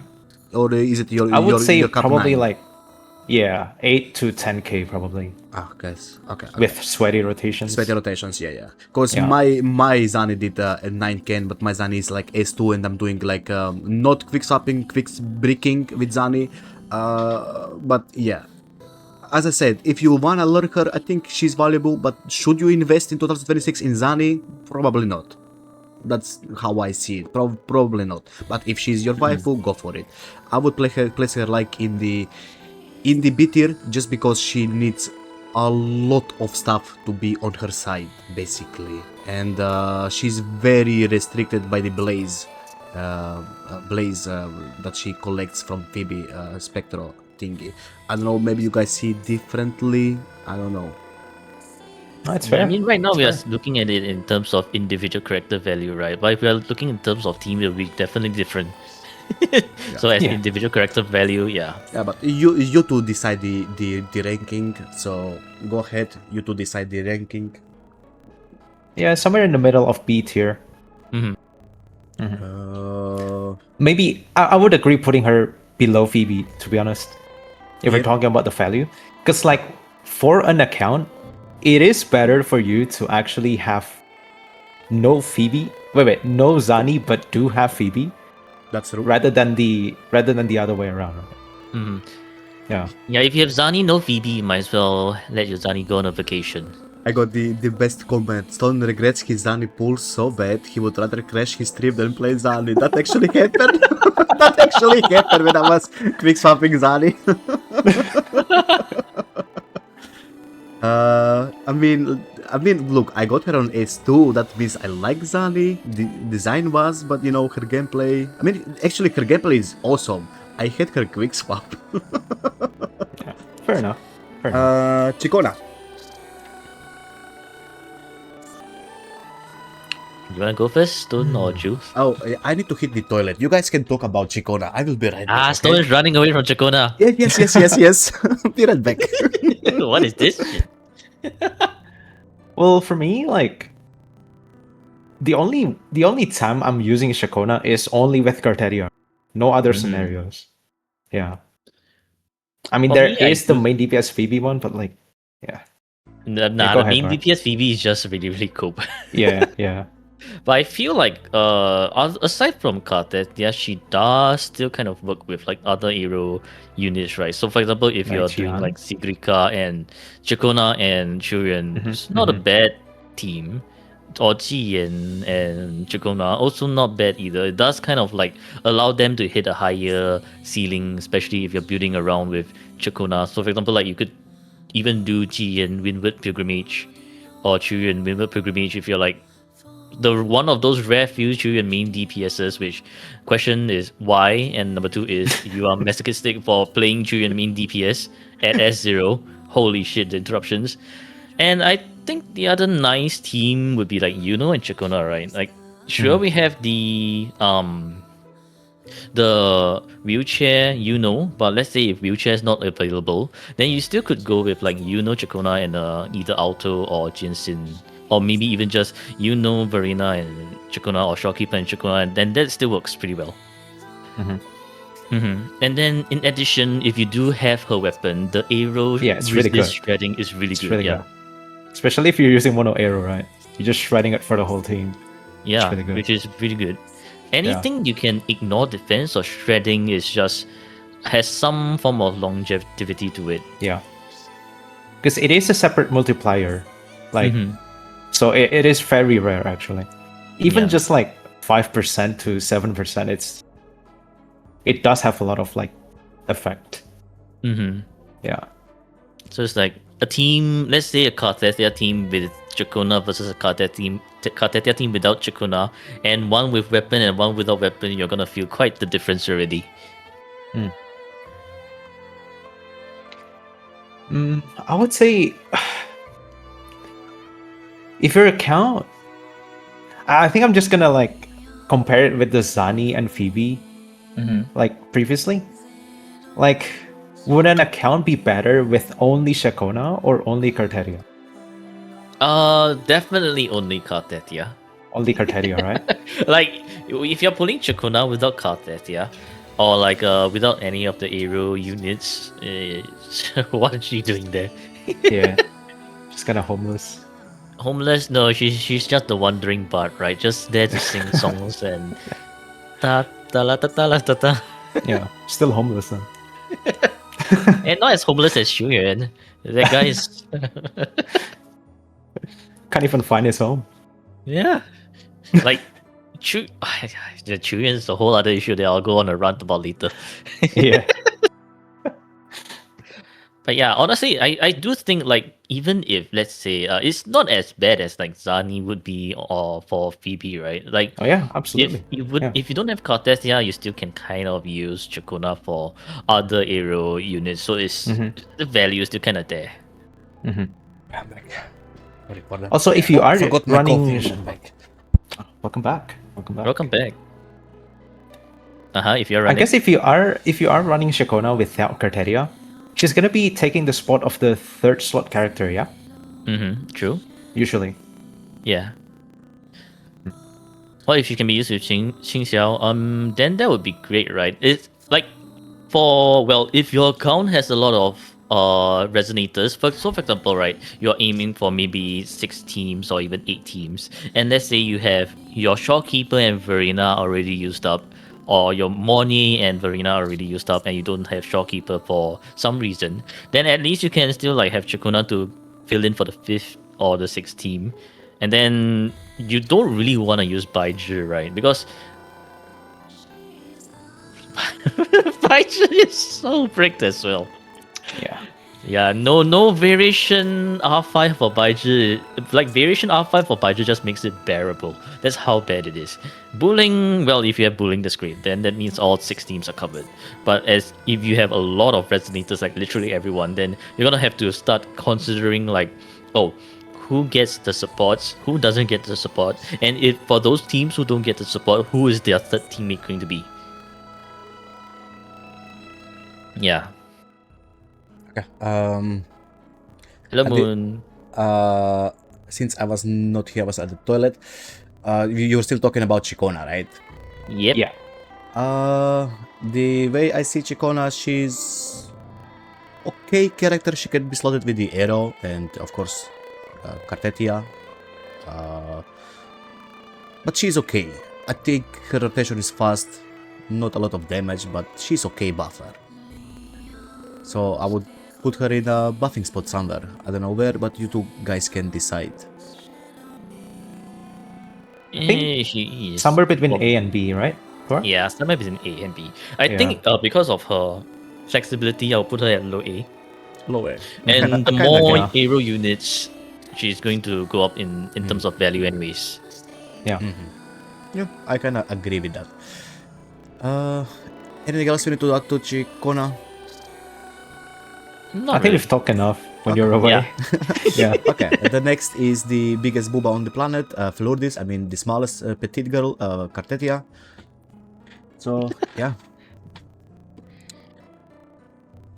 I would try comparing her with Zani because they're both like negative status DPSs. The biggest difference though is that Cartethyia can actually apply her own, which is actually like very valuable. So like Cartethyia without Ciaccona is not as bricked as Zani without Phoebe. So just for that reason alone, I'm gonna put Cartethyia maybe in somewhere in high A. What do you say, Mark? What do you say? High A would be. I feel like it's a bit of a stretch. I feel it's like I honestly put her still in A, right? But somewhere around the middle, because it's like, Middle? well, she can apply her own negative status, right? Just without Ciaccona, it's just so much damage that's not there. Like, for example, if you have to use Cartethyia, no Ciaccona, Aerova, and Sanhua, it's like, yeah, that team works, but holy shit, you're gonna have to kind of like be on the edge of your seat. You're like, can I clear this? Can I clear this? Yeah. So it's like she's fair. still kind of dependent on, well, Ciaccona. It's just not as dependent on like Zani is to Phoebe. Yeah. Got a question for you. Oh, sorry. Go on. Go on. Oh yeah, sure. No, sure. go on. Sorry. Like her value, Cartethia's value will definitely go up if you have sequences, right? But that's talking about sequences already. So it's like at S0R1. Oh yes, in which I also almost forgot to mention the weapon itself. Like Cartethyia wants the weapon. No weapon. Holy shit! Your HP is not making it. Brick, EOG basically. is, yeah, sure, but Brick. very cope. I got question to Julius on Cartethyia. You play Quickswap Cartethyia, right? Not the sweaty version, but yes, it's quick swap. Quickswap, okay. Yeah. And from what I know, this is the best Quickswap in the game right now. Cartethyia, Ciaccona, and Chisa, was it, right? So I wouldn't say it's the best, but it is one of the hardest, if not the hardest. Hardest, but not the best. Yeah. And if we were just comparing the damage, for example, for the new DPS, how would you rate Cartethyia if you do learn that rotation? I was actually seeing like a lot of close to 20k runs on Matrix with S0 R1 Cartethyia. Holy shit. But again, yeah, the investments on the echoes and the quick swap that you need to like master, it's way too like unrealistic for like majority of the players. From my experiences though, on playing on my viewers account, like with the triple C team and everyone is on S0R1, I can get like pretty comfortable 10k on Matrix. Okay, yeah. Yeah. Sounds...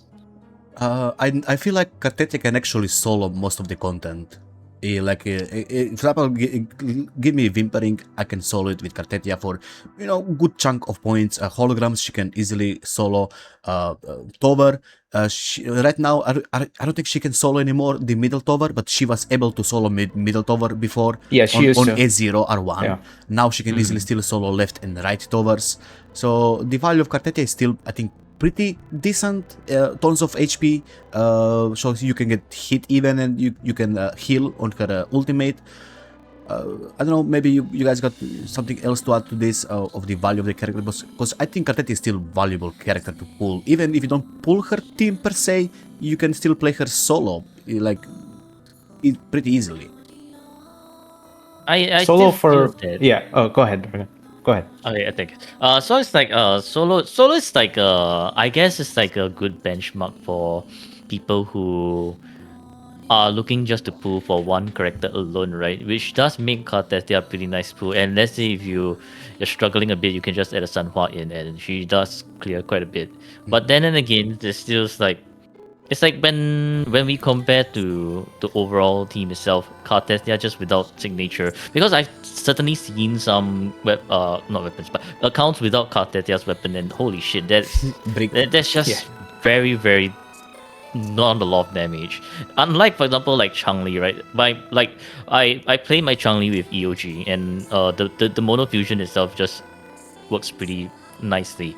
But it's like if you swap.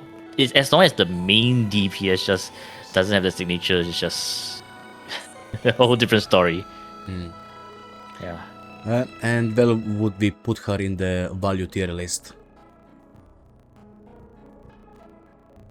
I did say I'm gonna put her in like somewhere high A, but because like she's definitely higher than Changli, right? What do you guys say?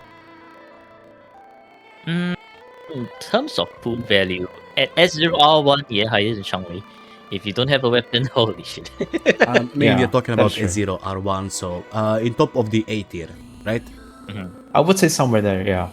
Okay, makes sense. If you do have the right conditions and like you do know how to like master the rotation, she can definitely go high. But yeah, in terms of value, I think high A is like okay spot. But she doesn't have any teammates like Changli, for example. Is that value pool? Because Changli can be slotted in any fusion team, and you can still get the value out of Changli. Can you do the same with the aerial characters and Cartethyia? Because she's pretty much a character on her own.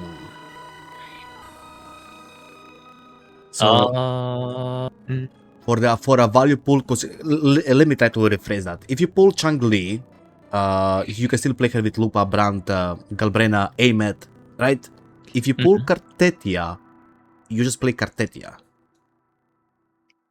Yeah, you would just play Cartethyia. Yeah, but she's definitely still very, very strong, right? Okay, let's leave her here. And now talk about the best partner in the world, so-called Aibo, or my Lupus. Yep, go on, guys. Lupa is very valuable right now. Yeah. Very, very valuable. To be completely honest, like for me, if only Lupa has 2 figure, guys, she's easily S tier, right? Double S tier, like no question. But yeah, since you can only use her so much, she only has 1 figure. I would say we can put her in S tier. She's easily an S tier character. Yeah, she's like the core of like a lot of fusion teams. Paid The streamers. defense shred is like Julius is paid at Mark 2. I mean, I agree with Jul. I think she's pretty much the best fusion character right now in the game, just because she's a core of fusion. Just give it shit tons of buff. So definitely she'll always be for fusion, I guess. So my bias would put her in the SS, but value-wise S, right? Because if you pull her, you can pretty much play her with any fusion character. Doesn't matter who is the fusion character. You can just slap Lupa, and there is your fusion team. Easy. Yep. Right? Yep. So top of S tier, or how do you guys wanna rate her? No, definitely top of S tier. yeah, top. And she's very quick swappable, so like that's a huge true. plus. Can we talk about her quick swap teams? Like, you got any teams that we can talk about quick swapping from your experience, Jul? Well, literally anyone. Yeah, literally anyone. So But I was looking at the leaderboards, right, for speedrunning. People were actually using like teams like Amith, Galbrena, and Lupa. Ooh. Crazy swaps that you can do on that team, and like Just- the just damage being is so easy. high. Crazy. Yeah, it's crazy. So what you guys are saying? Changli, Brant, Galbrena, Amith, Chixia? Can Chixia? Even Chisia, yes. I was doing Chisia, Changli, and Lupa runs on Matrix. Everyone is using the standard weapons, and we managed to get 7,000 points actually. Jul, so you're gonna love my account, Jul. You wanna know why? Because my Chixia is actually fully built Oh, with S6 yeah, Lupa. Let's go, man. Let's go. Okay, and now let's talk about the failure girl, the Phrolova.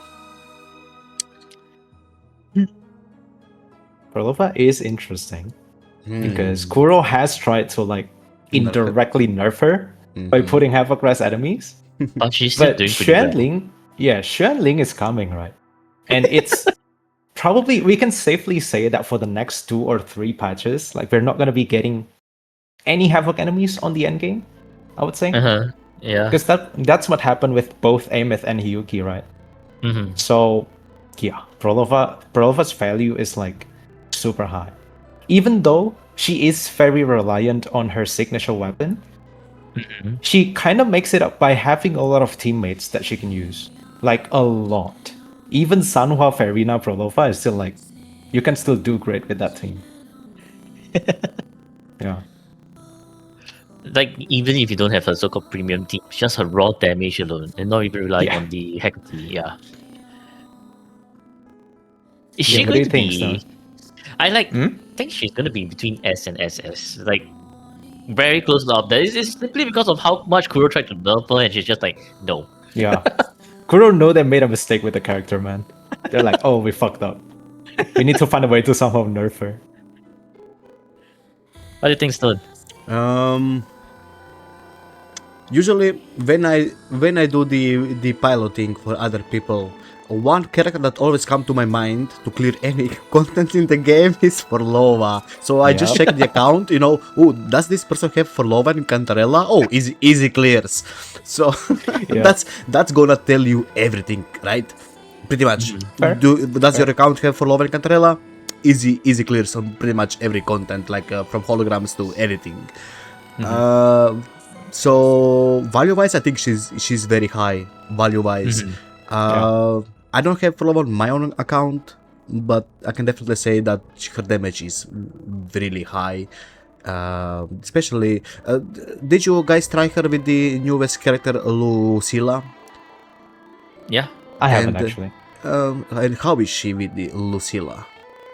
Well, And I didn't try what her team with did you use? standalone Lucilla, right? But I did try her with Phrolova, Lucilla, and Cantarella. Hello, compared it Son Goku. to Phrolova, Qiuyuan, Cantarella, and I think Phrolova, Bullying, and Cantarella. Honestly, the team's performance. Well, I don't have Rococo, so I wasn't able to compare with Rococo. But it's like the team performance is well, the bullying one would be like around 8.6k, and for Qiuyuan and Lucilla, they are like both around 10k, 11k ish around there. So it's like the added the added benefit of just Lucilla over there is like allows her to have more teammates already. Yeah. And the personal damage of Lucilla, if you build her on the Phrolova set, it's pretty high too, right? Yeah. Yeah. What are So this also goes into like not even just pool value but build value. Essentially, if you have Lucilla, you could also like build another Dream of the Lost set while trying to improve on your Phrolova as well. What are all her teammates? How do you feel about her teammates? And can she be slotted into any team, or does she needs her premium team, guys? Not at all. No, She doesn't need her premium teams at all. Yeah. So that's Her as a Go yeah, on. like her as a character alone is like really good. You can just slot like whatever character you have. Well, not like random character, but like at least someone that can use the moon, like a buffing set, and someone that can use like rejuvenating glow set. You're set. You're set. And that means She that still she's a gets the job very done. valuable character, right? Yes, and So- keep in mind like how easy it is to build her. Yeah, true. It's So very easy. You don't need any energy. Yep. So same as Yeah. Lucilla, no energy. So both of them Yeah. are kind of easy to build, you would say, Yeah. because if you pull to Lucilla right now and you had Phrolova, and you still got some leftover ecos, for example, you don't need to care about ER. You build them easily, and you got a super good premium team, right? Yeah. So definitely Phrolova deserves the S tier, or is it SS? Just of the value. I think right now with the no havoc resist, she might go into SS. Double S, yeah. Double S. Because Yeah. like it's not every day that we get a character that actually works well in all endgame.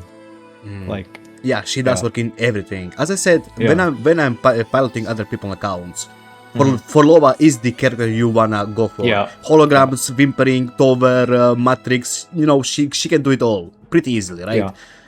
And you don't need to learn any amazing techniques, nothing. You know, quick swaps. She will still perform top of the tier, Yeah. basically. So definitely deserved, in my opinion, as one of the best DPSs still. Even though Kuro did, as you said, guys, try to kinda silently nerf her. Yeah. Anything else you wanna say no, about? it's also because like Kuro tried to nerf her, and that's why she belongs to the SS, right? Like we have never seen a character that Kuro tries to nerf so hard to the ground, and yet she's just still just like performing. Do you pretty guys well. remember like two Tovers ago when there was bunch of havoc in the Tover? Yeah, Yeah. people were actually clearing with Phrolova premium easily. Exactly. And Exactly. even Duo, I know this guy, again, I'm gonna bring his name, Pazilla, he's always doing the Duo runs. He was clearing Duo Phrolova and Cantarella in the Havoc resistance floor. Like, that's fucking crazy. Phrolova is broken, right? So, my opinion on Phrolova is always gonna be high. So, but I guess we're gonna see how the meta switches and stuff like that, but her value is still pretty high, I would say, because she can do it all. So, yeah, I guess we can move on, unless somebody else got something else to say about the Phrolova. Maybe just something to add that she can actually work well with bowling as well. You know, that's another Oh, true. huge plus. Oh, yeah, true. Yeah. Yeah, You can just turn her team into a negative status team now. So the resonance skill buff is pretty good on Phrolova. as well. yeah. Yep. Then we got the winner's win, and that's me, Storm Baby Doll. I'm a winner, and that's why I pulled Augusta, and I always win. What we got to say about Augusta? Winners win, yes. Well, Stone, would you like to kick us off? Yeah. Sure. I mean, since I'm Augusta main somewhat, she's easy to play, pretty free to play friendly, I would say. The damage is good still. Yeah, I think her value is pretty high. I would definitely put her somewhere in like A. She's not, on the terms of a new DPSs, but top of A for sure. Augusta. She can use right now Rebecca. She can use Morteflop. With Iuno, she's the best. Easily, clearing Whimpering. She's really good at the Whimpering. She's good at the Tower. She's good at the Matrix, and she's awesome at the holograms. Solo potential 0. Team potential 100%. 100% team potential. And she's one of the best aura farmers in the game, right? Yep. So I think she can use with Motefi. So it's like Motefi's free unit. So sure, go ahead. One thing I wanna add to people who actually pull Augusta. Most people don't build her correctly, and therefore she drops in value, because you need to aim at 125 ER for the smooth rotations, right? Then you get 4 rotations and a half. In 2 minutes, right? You get 4 rotation and a half. So you, on the last liberation of Augusta, you can switch to Iuno, for example, and do more damage. So I guess it all depends how you even build her to see, her full potential. But I can say that most people don't care about ER. That's why she's usually bricked on their own accounts. Yeah. So that's true. Yeah. Sorry, Dwarf, to cut you there. You can go on. Sure. Thanks. I mean, if you're pulling Augusta for the pool value, she's also pretty free-to-play friendly, right? Because of the existence of Motefi. And so I do think that I feel she would be in the low S tier. Like, you don't really need, although with she's Augusta's going to be really good. But I mean, she can still work with Motefi and even Rebecca now. Yes. And also, I think the best thing about Augusta is that when you stop time during her ult, right? No other character can do that at the moment, right? You can just flash step beside the boss and BM them kind of a bit if they've been giving you a bit of trouble. Who would win, Mr. Adam Smasher or Augusta, guys? Yes. The factor of the BM, I think, is really, really good. It's like flash stepping in front. Yep, nope, yeah. Can you do this? No, yeah. Actually, there is a good comment from the Julius stream chatter, Kalinek. Rebecca can stop time too, so you put Augusta and Rebecca together with the Adam Smasher, and Adam Smasher doesn't move. Yep. Got anything to add, Jul here or Dvark? No, honestly, for me, if we don't take into account the new standard broadblade that we have, I would put her in probably high A. But yeah, if you don't have Augusta's weapon, she actually does have her alternative now with the new starter weapon. So yeah, her free-to-play option is not as copium as before. So yeah, below S is fair to me. Low S, yeah. I think I was yesterday clearing some people account, and I was clearing I think Matrix with Augusta. I think I got 8 or 9 can, I don't remember. And I checked Augusta weapon, it was fucking the Razor. Razor? Yeah. So I was like, what the fuck? That's just Razor, right? What the fuck? Where is this damage coming from? So yeah. So where are we putting her, guys? You two decide again. It's either high A or low S, around there. Yeah. Depends on you guys. You two are my guests. I would say for the majority of players, they are probably more comfortable playing with Augusta rather than Cartethyia. True. Not gonna lie, if you want to get the potential. So I would say low S. Right, I would say low S. Vark, do you agree with this? Or maybe high A, above Cartethyia. Maybe that's more fitting. Vark? Because that, I guess. Yeah? You know what? A for Augusta, easy. A for Augusta, above Cartethyia, Sure. right here. Yes. Okay. Yeah. There you go. And then, of course, we got the Moon Goddess, or so-called Fit Lovers, Iuno.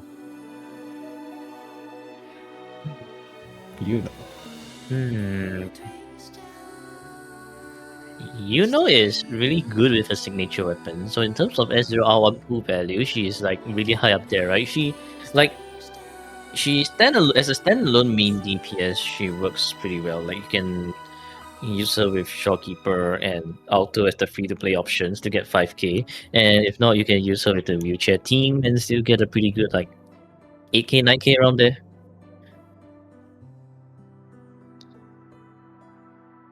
I would say one of the best like advantages of Iuno is that her ability to fly and track the bosses.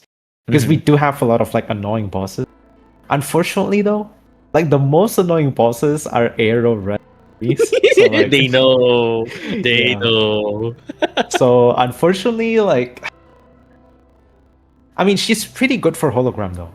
She's pretty good for hologram. True. Yeah. But where should we put her in the tier list? Can I say something? You know sure. how you guys said that Phrolova was a mistake by Kuro? I feel like Iuno was even a bigger mistake from Kuro's side than for Phrolova. That's just my opinion. Her damage is really high as a sub DPS. I don't think she's a sub DPS, I think she's a main DPS. She can fly, she can heal, she does shit ton of damage, she can buff herself, she can buff the allies. Definitely she doesn't above have wave Augusta. clear. Definitely above Augusta. I would even say she can slot into any team if you just look at it realistically. Even Sanhua Verina can still deal like pretty good damage. Yeah. Yeah, no. The problem is that just doesn't have any wave or a lot of wave clearing capabilities. Yeah, and that's what holding her back in terms of like putting her at, I feel like at SS rank. Like I feel she can be like in S tier or even above Augusta in A tier, but definitely not SS. Like she's not like the super all rounder. She's pretty strong all rounder. It's just Viva's holding her back. Yeah, but that's her why only you grouping Augusta. is from the. So you can continue, Joel. I just wanted to add to that. No, I was just asking. Her grouping is only from her echo, right? Her echo skill. Yes. Yeah, the League of the that's it. Seas, the Echo. Yeah. But I mean, look, since I pulled Iuno and Augusta, I never switched them off the Whimpering. Never. Even when there was Electro. But, sure, my Augusta is S3. But even when I pilot the other people accounts, if they got Augusta, I use Augusta with Iuno. And still, can clear easily. Even, with the Electro enemies. So yeah, but if like you're using Iuno standalone, I don't think she'll work. Iuno standalone, well no, in Viva but for sure. we can always put her because she is made for Augusta because of her passive of the Moonlit. So only Augusta so far can take the advantage of Iuno passive. So yeah, I would say she's above Augusta. Yeah. For so sure. we're gonna put her on the top of A tier. Or what, guys? Is she Lupa level though? I don't think so, right? She can still act as a heavy buffer for certain people, right? So she's like also quite versatile, and because of that, I think she might deserve to be in the low S. Kinda agree there What do you think, Stan? with Vark. She kinda deserves. She can do a lot of good things, and she got only one niche, which is no AoE except her liberation. But everything else she does perfectly. Yeah. I'd be okay with putting her in low S. Yeah. Anything else you wanna add to the Iuno that we forgot? Maybe chat got something to say about Iuno? No? Her intro also groups. Okay, I see. I mean, the intro groups, but it doesn't wave clear, right? Oh yeah. And after the intro, you do the skill, and then I guess you hit a bit. Then, sure, the first wave of enemies die, and then what? The next wave of enemies are gonna be in their spawn positions, and her attacks are not big enough to AoE clear everything. Okay. I mean, she can even, for example, solo. On my account, Iuno was able to solo like plenty of towers on A0 R1 first two floors. That was before the HP inflation, but she was doing solo just fine even. And I assume now on the left and right tower she can still solo easily. So now you know how much damage she does, right? She does crap ton of damage as being a so-called sub DPS. Anyway, Galbrena. We wanna start first. Do we wanna try comparing her to Augusta for starters? Because they are pretty similar. Yes, true. So true. Yeah. The same thing applies from the Augusta to Galbrena, I would say. Yeah. But Galbrena got advantage. That is Lupa. Because she is fusion. Yes. Yeah. I knew it. They're almost the same characters, same potential damage, but Galbrena got advantages because of Lupa. So yeah, go on, guys. I mean, I don't have Galbrena. I do play Galbrena a little bit on Viewers account, but you probably got better viewpoints than me. You want to start? For me, Galbrena is like if you know how to utilize her kit, it would really benefit you, right? So for example, if like you are a Galbrena heavy enjoyer and you know how to do your Galbrena heavy attacks only, then you see a lot of value out of that. Or like Galbrena Lucilla / Qiuyuan enjoyer, then you just do only the echo movesets of it. That's where you see Galbrena really shine. And on top of that, if like you're using mono fusion with Lupa, then you can access the full kit of Galbrena without having to worry about, do I need to do heavy or do I need to do echo? So it's like she's really flexible in terms of the team she can be in.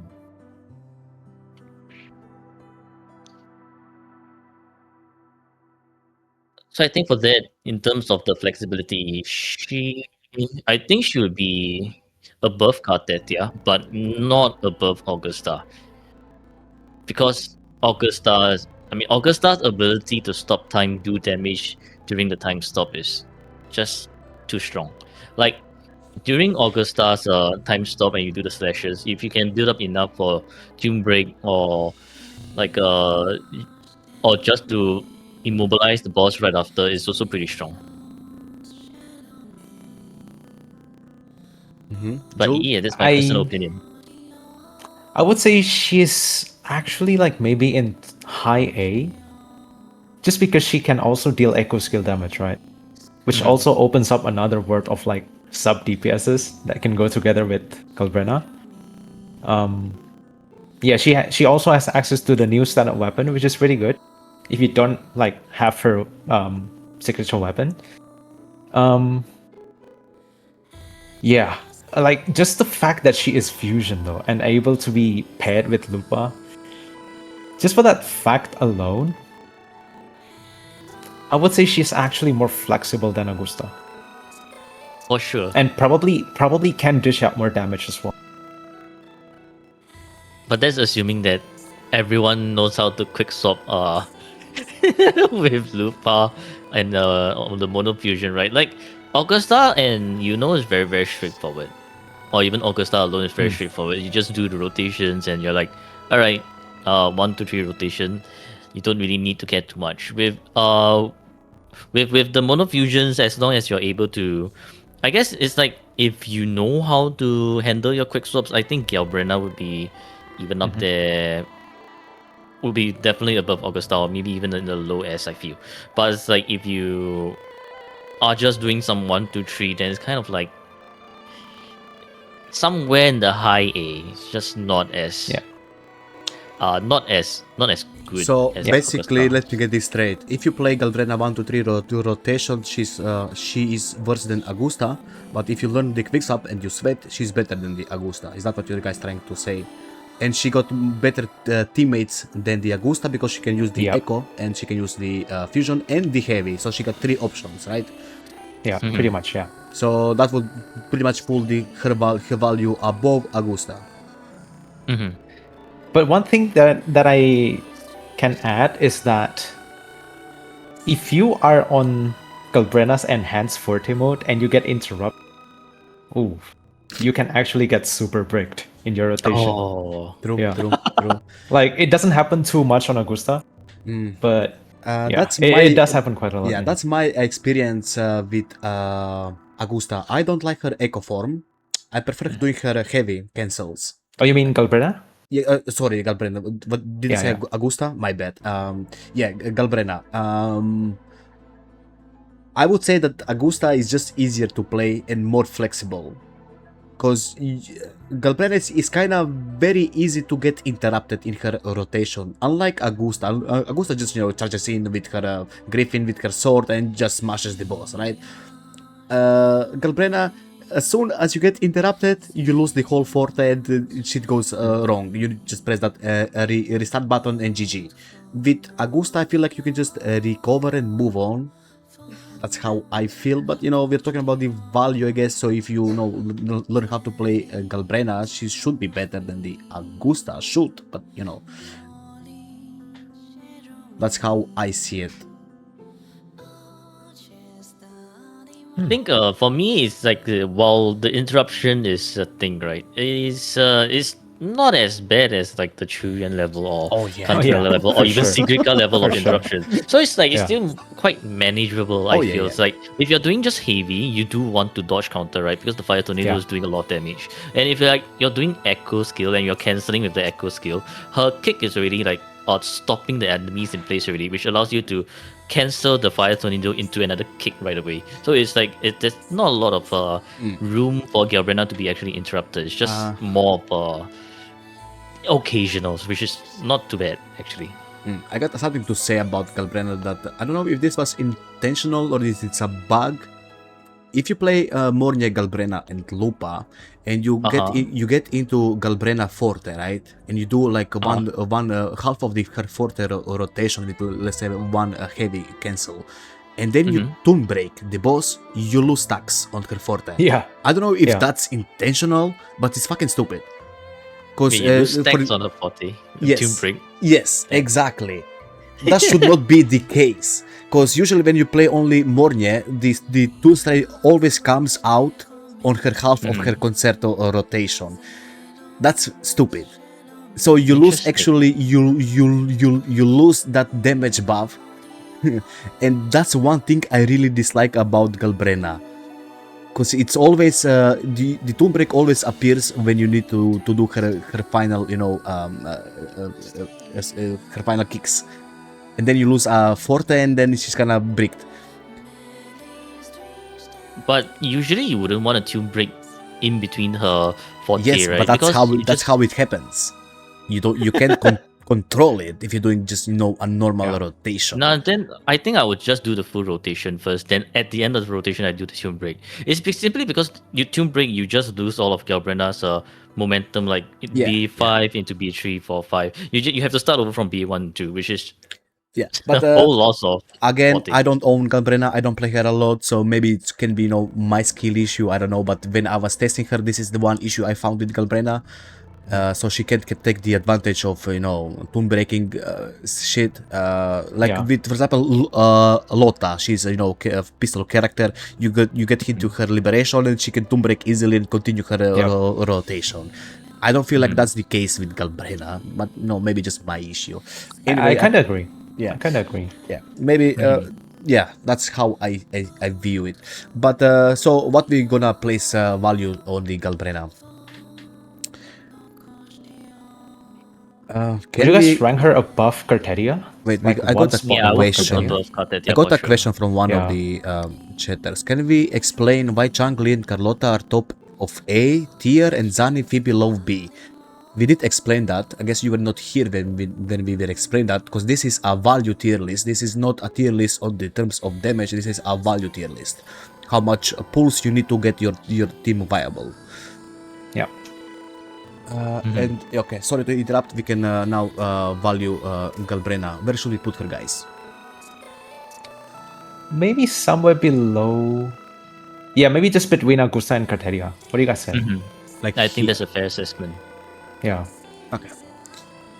There we go. And now we got the. Oh god, I hate this guy. Oh, the Bamboo Man. I just hate his gameplay. Holy shit, it's a brick. I'm gonna go refill my water. That stays my stance on Bamboo Man. Alright, bye-bye. Be right back. Nobody want to talk about Bamboo guy. I guess you can start, Jul, or do you want me to start? You can start. You can start. I don't like playing with this guy. He's very bricked. I'm sorry. Like, he's fucking useless in the holograms. You either wanna dodge. Yeah. If you get hit, Follow runs. you Oh, just no. die. You lose a stack. You get interrupted. You can play him in the Whimpering. He skips enemies. He's always on the other side of the map, or he missed the enemy because the enemy died, or he completely get interrupted. He loses a stack on her Concerto. You play him in the Matrix. Bosses interrupts him. He loses a stack. You prick your rotation.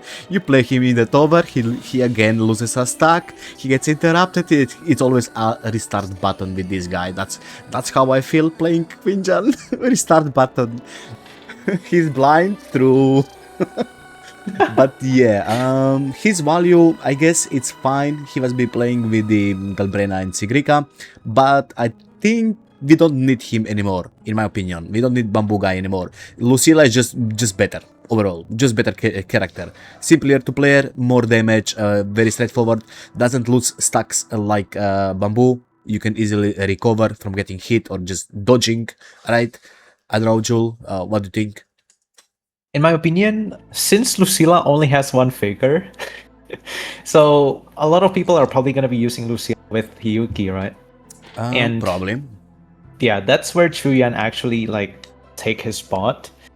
I'm gonna say that even though he is like pretty annoying to play, you know, like his Yep. QOL, Yep. his biggest QOL is locked behind his S1.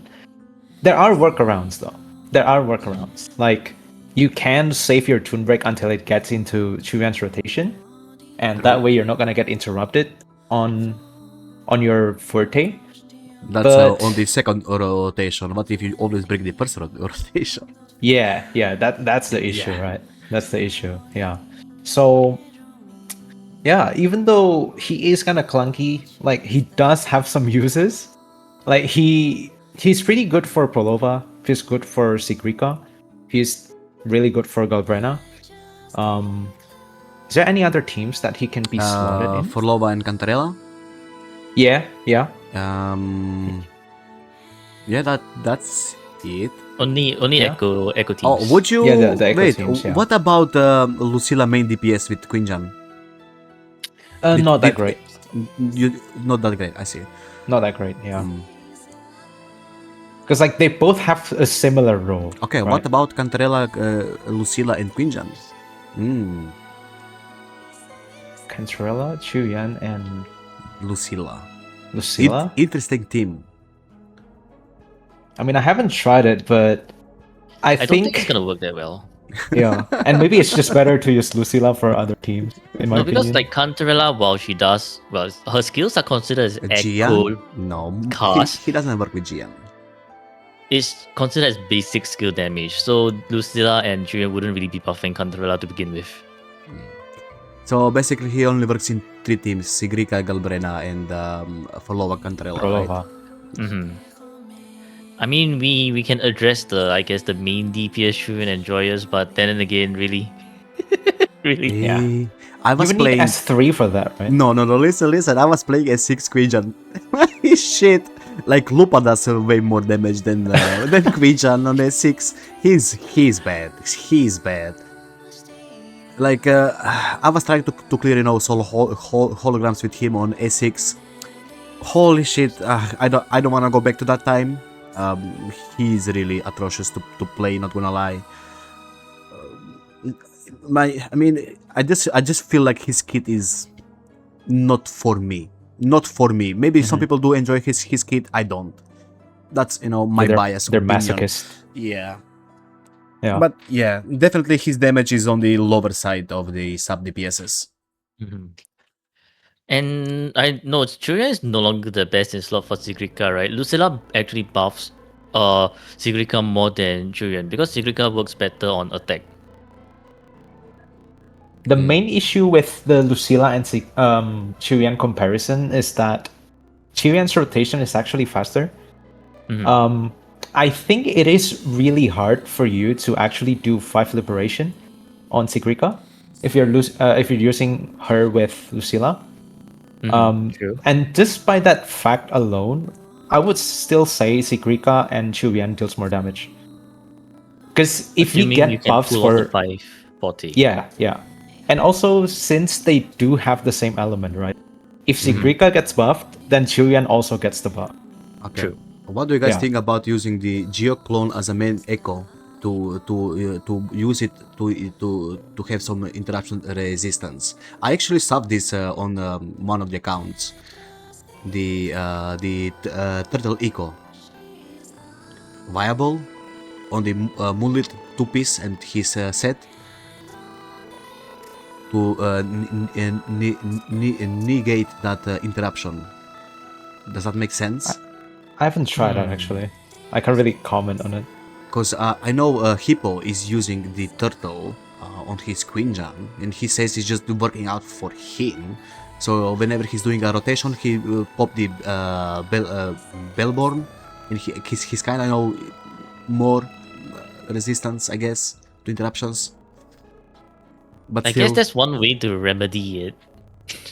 yeah, but still. But If you get hit though, you're gonna lose the buff, right? yeah, you guys think his value gonna Yeah. go up even more with the being one of the two echo buffers? I mean, if there's more Echo teams in the future, he will. So Yeah. his value is still pretty high. Then Can't really say for sure. We don't know any infos yet. Yeah. well, he was the only echo buffer, so his value was always high. But now we got Lucilla, which in my opinion is just better in terms of damage and shit. So I don't know. You guys decide where you wanna put him in the value tier list. But he's not so niche anymore. What do you guys think about putting it in like low A, below Ciaccona? Below Ciaccona? What do you guys think? Because we need to like. Yeah, that's We fair. need to like. That's fair. That's fair. We need to Yeah, keep that's in mind how clunky it is to play. Like some people do have I mean, it's Qiuyuan, like- but decides to not use it just because of that reason. Holy shit. But basically, we all agree, three of us here, that he's very clunky to play, and we don't like him. Yeah. And we are the people who are actually playing on other people's account, piloting, and playing on multiple's account always. And we can definitely say that he's very clunky to play. We don't like him, right? Like in terms of gameplay, he's D tier, but in terms of value, he still has some value as Yeah, a he got echo value. buffer Yeah. for Yes, sure. yes, yes, Yeah. yes. And I still feel like the meta right now is between three, right? Negative status, echo, and what's the last one? Tune Tune break. stuff. Yeah. Yeah. So, what about being potential SS rank? What do you guys feel about being potential Bitcoin? SS rank? Potential. Potential goal. Potentially SS rank. What do you guys think? I mean, she's one vigor now. But Yeah. is that official or Yes. not? Yes. Okay. So It is actually mentioned can, in the special broadcast. okay, so yeah. we can talk about it. Ah. Okay, because guys, no leaks on my channel. I don't know about Jewel and Dwarg. No leaks on my channel. Thank you very much. Yeah, no so leaks. this is official. Yeah. That means So- even better, right? We actually slowed down the footage of when they were explaining the new mechanics on the NSET Matrix on the special broadcast. And we found out that there's an extra figure icon on Chisa's buff, because a lot of characters are going to be getting a buff. Chisa is going to be getting an extra figure. So Should Let's go. I got a question Yeah. now. Should every double like Lynae, Lucilla, who else is double, Denia, should they all get 2 stacks? In my honest opinion, yes. I think it depends, because Chisa is more of a third slot character, right? But so is Lucilla, so is Lynae. Lucilla is second slot, no? I don't In see most the cases, I Lucilla don't will see be the second slot. difference between Lynae and Chisa. The difference is third slot character's outro like does not restrict the next one to like how should I say it? Like she's Like more with Lynae? universal. Yeah, pretty much. And usually like if you the rule of thumb is usually these characters are able to use the healing set, which Chisa is able to she's able to utilize the rejuvenating glow. What do you mean? Chisa is sub DPS, guys. What do you mean? Chisa is sub DPS. Chisa does damage. If you build her, it's not my issue if you guys don't build her. I can definitely say on all the accounts I played, you negate Chisa in building terms. But if you build her, she does good damage. Yeah. People With healing, actually are yeah. building like double crits rejuvenating glow set for Chisa. Yep. Like she actually deals damage. She deals Chisa is lot a of healer. damage. Chisa is not a healer. Chisa is a sub DPS buffer and a debuffer. Buffer, debuffer, and dealing damage. She does a lot of things right. In my eyes, Chisa is one of the most value character right now in the game. In my eyes. I don't know. She's a character that deals a lot of damage. That just happens to be able to heal, right? That's how I see her. But come on, her healing is really that high. Yeah, but at least she has healing, no? So she can actually use the rejuvenating glow. Yeah, true. Which is like the most important thing. Yeah. Yeah. And she works with how many teams, guys? We got the triple C. Cartethyia, Hiyuki, Yuki, Ameth, Fusion Burst. So pretty much with every new DPS almost she just works. That means her value is really high. For now, yeah. You guys want to add anything else? Yudvak? I guess a small negative status comes out, and I mean, unless it's like Zani type of negative status, otherwise Chisa's value is just going to remain pretty high. So where should we put her in the tier list, guys? Yeah, not gonna lie, if she only has one figure, she's similar to like the Lupa situation to me. But now Like, she's gonna have slots two. into a lot of teams. But yeah, now that she has two on the next patch, yeah, I would say like low double S is probably like pretty good spot. For Double now. S, yeah. And can we talk about her quick swapping things? So which is very like- quick swappable, right? Yes, yes. Kuro actually cooked with her kit. So when you wanna learn, advanced rotations, she is what you need for your Hiyuki, for your Cartethyia, for your Amet, Emedenia and Chisa, Hiyuki, Chisa, and Lucilla or Lynae. So Chisa, Cartethyia, and Ciaccona, right? Is there more teams? For Zani, she can't work. We all know that, because she's bad for Zani. But who else can she be slotted in what else teams? Phoebes? She does work as a Phoebe main Maybe- DPS? I'm speculating maybe the new Yang, maybe. Yeah, maybe. Because we can see that from the set, they're gonna be a negative status character. Did her kit drop today? It should be dropping today, Yap kit, right? Or is it tomorrow? Not sure. Because I guess we're gonna know in today or tomorrow. We're gonna know for sure. Yeah. Yang kid. So we'll be able to tell for sure Chisa. But if I may, I guess she should be working because Havoc. So yeah.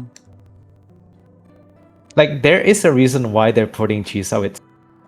There is a reason. Yeah. Okay. And Yeah. how should we rate Chisa? I mean the tier list value. Yeah, as Jules said, low SS is a good place. Okay, so right here where she was. I agree. I completely agree. I always kept saying that Chisa, even when she was released, that she's gonna be the biggest character in the future. People did not listen to me, but yeah. So I guess we can clarify that the hate for Chisa is just for the memes, right? Oh yeah, absolutely. We all love Chisa. She was way too overhated. yeah. I guess it's how like people hated Bitcoin at the start. It's like very, very sus of Bitcoin. Yeah. SS potential girl, yes, she is. Okay, and now I guess we're gonna talk about Lynae or Gyaru, probably the one of the best characters ever made. Yeah, let's jump into her. I guess. I mean, let's just talk about her.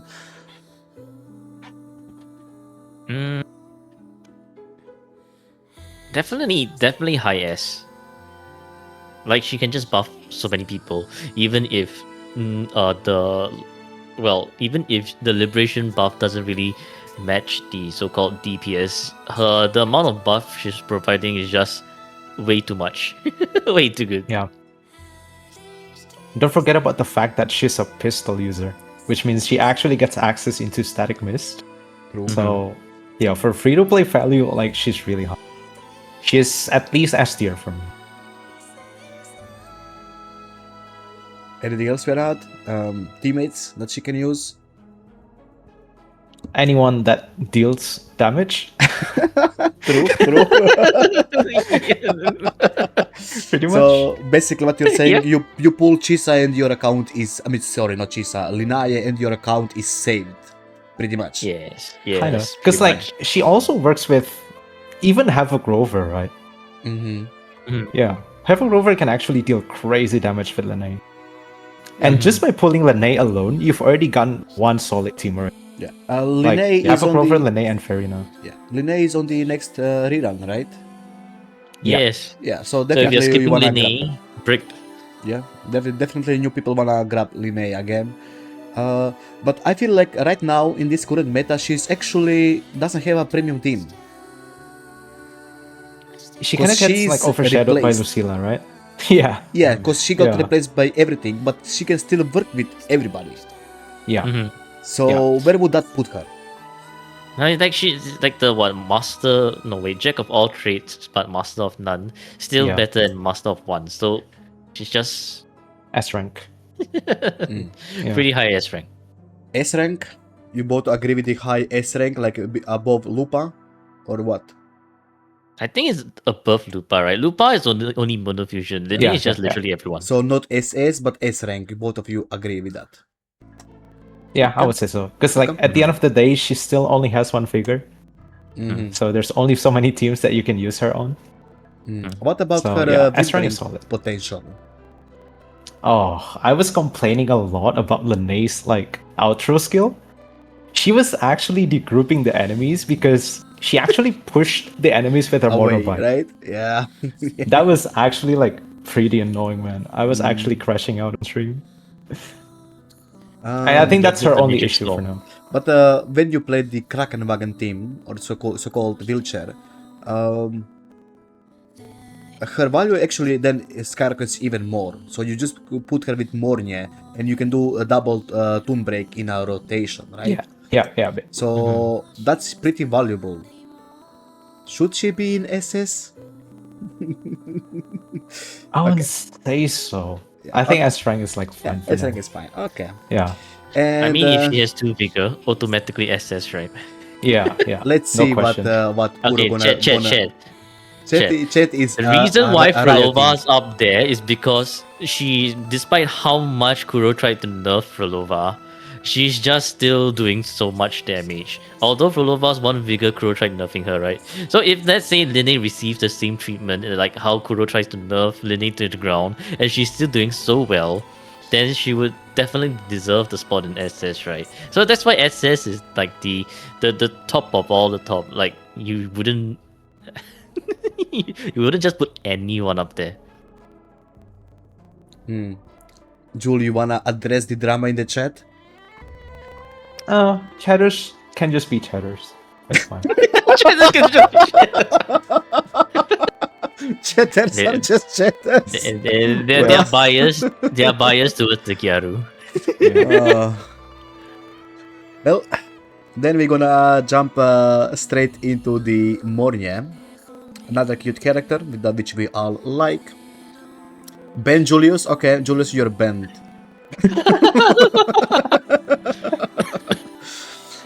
Okay, who wanna start with Mornye?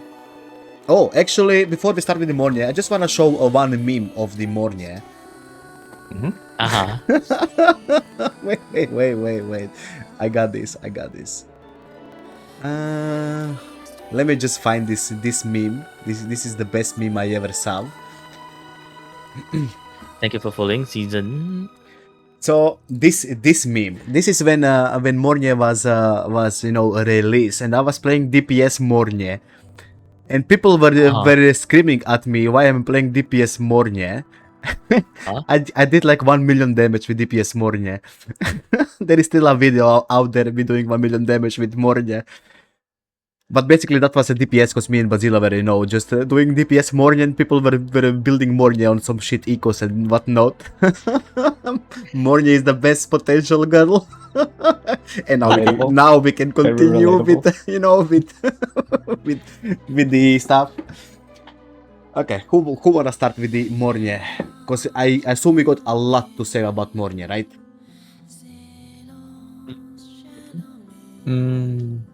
Is she double S? If is S1 double is that S, even a question? Is she double S? Is that even a question? if S1 is definitely double S. It's just that S0 you don't receive that 40% buff without Lynae. That is like I guess that's let's kind see of when I use true. it. Because this is S0 tier list, right? Mm-hmm. I would still kind of put her in double S though. Because like Because double of the figure, double team break. double figure, double Double Toon Break figure. can also work with Lupa, since she is fusion.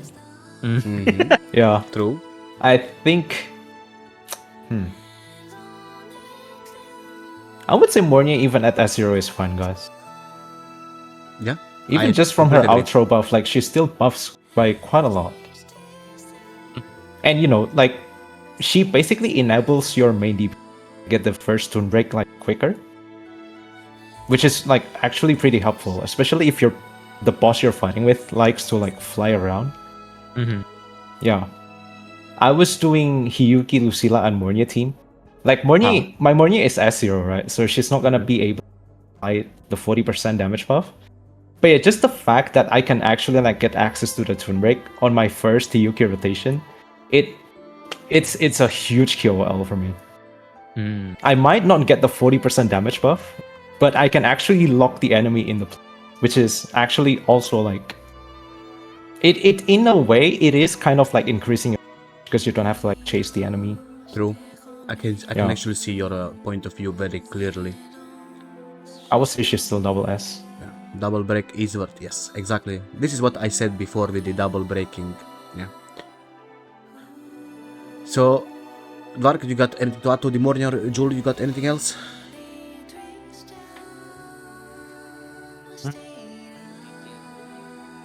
Did Dvark die? No. Oh, you're here. Okay. No. I think this Discord just cut out my But I think it's like I'm a bit conflicted between like S1's definitely for sure, but like S0's like that's the thing, right? You're kind of you do get the double break and the double vigor. But then at the same time, it's like you don't really want to use her with older teammates outside of monofusion, right? So for example, you wouldn't exactly see anyone running Carlotta, Mornye, and Zhezhi, I guess. But you can. Like you can, but you wouldn't really want to, right? Like you're pulling. Yeah, I guess there are better options, but she's a pretty like still an okay alternative. Like in my eyes, like S0 Mornye is probably low S. But like if she's RC1, then yeah, she's like high double S. Maybe even like the highest. Yeah, for sure. That's how I see it. But definitely, I said since day one, when I was introduced, even when I was really her kid, I said she's just better Shorekeeper in my eyes. And I'm gonna stand by my opinion. I think she's better Shorekeeper. I don't care what people say, I'm gonna stand by it. Why? The reason is simple. I keep saying Kuro reflected on their DPSs. New DPSs got 100% crit rate if you build him. So the value, I mean, you say that Vark already, but the value of Mornye is just higher. Her AoE is bigger, and just everything in my eyes is better with the Mornye double breaking. So that's like easy free damage, right? Always free damage. Boss is stunned, easy, So that's why I will always say that Mornye is better than the Shorekeeper, even on S0. I don't care what other people think. I think my opinion is correct. Mornye is just better Shorekeeper. It just depends on the team that you're using. People say you need S1, you don't need S1. You're gonna make it out with the double toon breaking, right? Mornye S0 is fine, guys. Mornye S0 is S0 fine. is mine. Just make sure you have your Discord. No Discord, also a little bit break. That's how I see it. But And I mean, for the older characters, when they need crit rate, I guess Shorekeeper is fine, you know, because you need that crit rate for more damage. But for any new DPS, Mornye is better. That's how I see it. Anything else you wanna add to this, and how you wanna rate her, guys? Because this is your rating. Wait, realistically, would anyone coming into the game have like get an easy Discord? Does Discord always run with Mornye's weapon? That's a good question. Because if it doesn't, sure, right, actually. it might actually be a little bit bricked. Yes, it does. If it does, You then can it's okay. kind of say the same thing with Shorekeeper though. Yeah, variation is hard to True. get. I know some people who Yeah. didn't get variation since, you know, playing the game 1 year. So, but I guess. Well, I mean, that's me, right? I didn't get variation until like version but 2. again, Shorekeeper got Version access to the Call of the Abyss. So, you know, that's a craftable weapon. Yeah, no, I remember building Call of the Abyss, then after that variation arrived, I'm like, oh my god. Yeah, so how are we gonna rate Mornye, guys?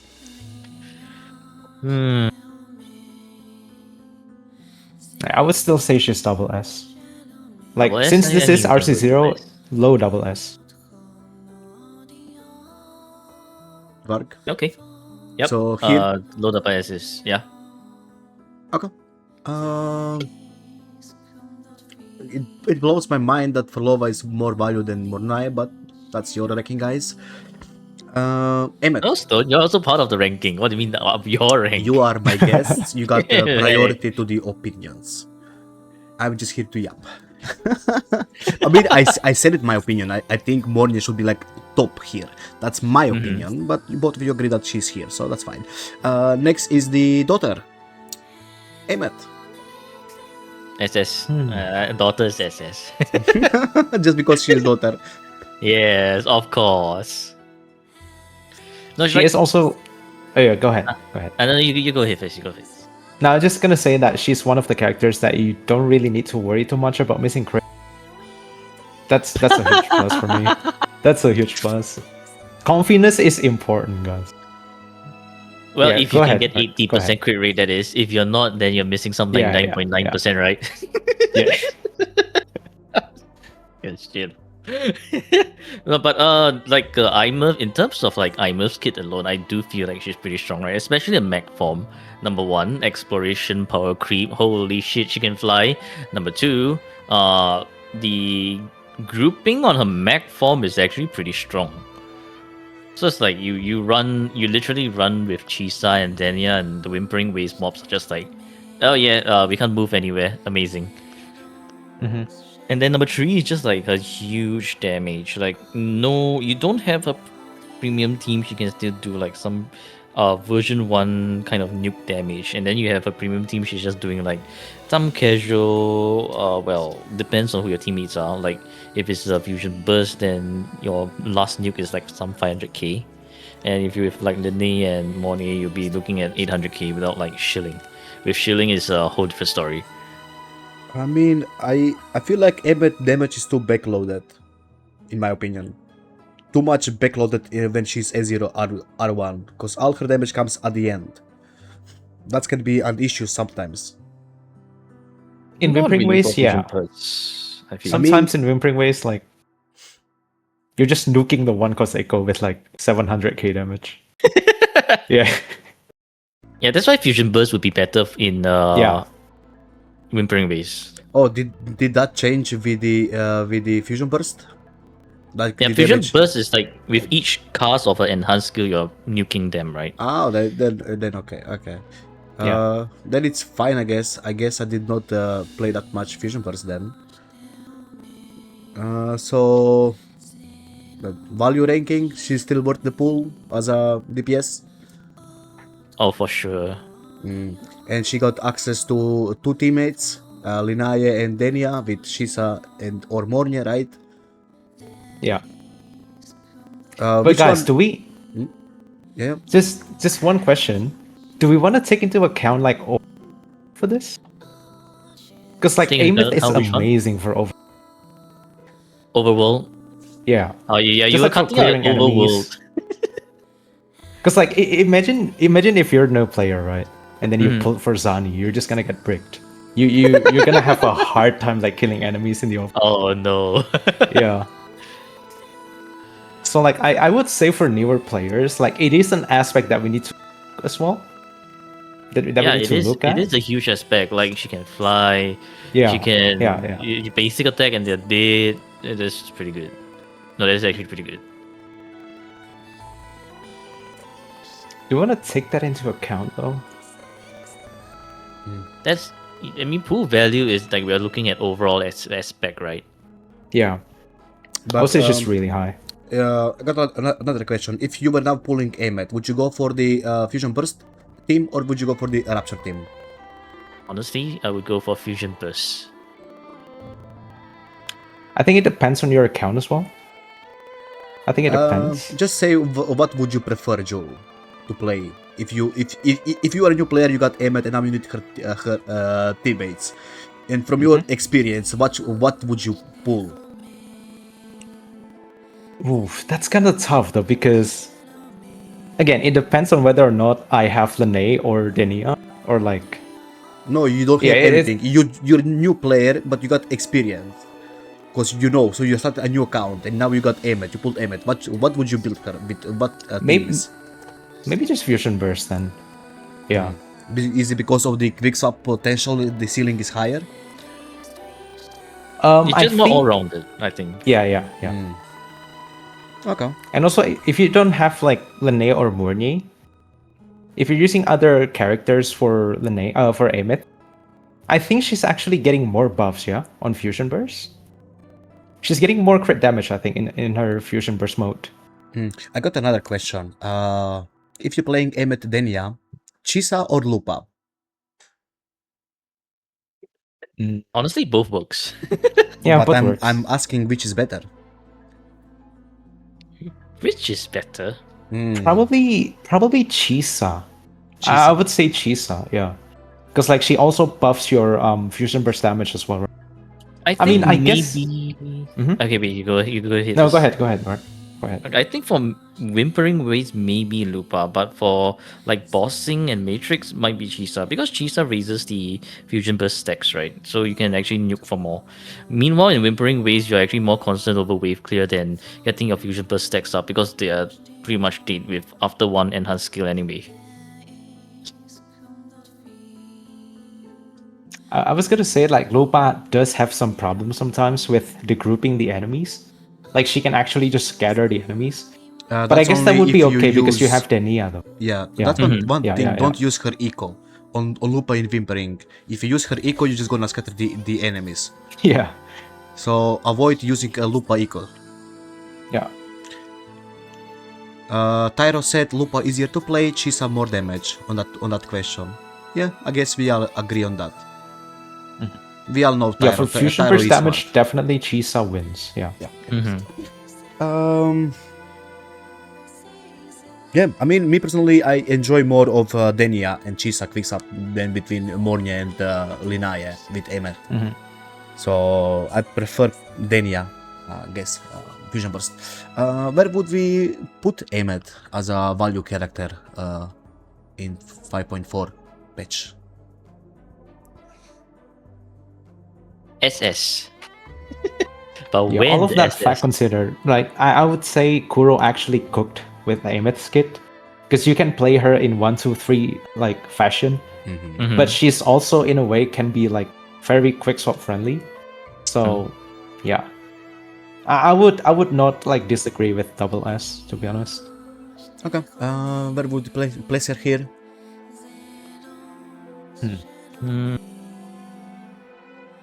Is she higher than Phrolova though? Is she higher or lower than Phrolova? I think right now she would be In my opinion, yes. higher, right? Higher or than lower? Phrolova. I mean, next patch we're gonna be getting Havoc shields though. But right now, I think she should still be higher than Phrolova. She needs to I guess we will see if she withstands the Kuro treatment, right? If Kuro is going to nerf her to the ground or not. Yeah. But for now, she's going to be higher than Phrolova. So Yeah. right here. Hmm. Okay. Yeah. Okay. Anything else you wanna add to the Emmet? I guess we all know she's fusion, and Lupa. She got plenty of teammates, right? Chisa, Venia, Lynae, Mornye, Lupa, Changli, Galbrena. You can play all of them together pretty much, so that's why she's very valuable pull. Guys, this is not tier list about damage or anything else. This is tier list of value. Some people need to understand in the chat that this is a value tier list. What is good for your account, not what does more damage. Look. Any Look look is endoyers? okay. Look. I feel like Luke is okay. If you're a casual player and you're doing like 1, 2, 3 rotation, Luke is, I would say, definitely better than Zani. For sure. For sure, yeah. I don't agree. Luke can work with Verina and Sanhua, right? I don't Yeah. agree. You don't agree? I would rather play Zani than look. Yeah. I don't like his kit. Not gonna lie, I don't like it. He's But if always missing enemies. He's always on the other side of the map, flying on his weapon. At least If we're talking Zani, value-wise though? value-wise, it's just another DPS that you don't need, and he works with Sanhua. I guess Lynae and now Denia, sure, but just get Hyuki or Emmet in the terms of DPS value. It's better for your account.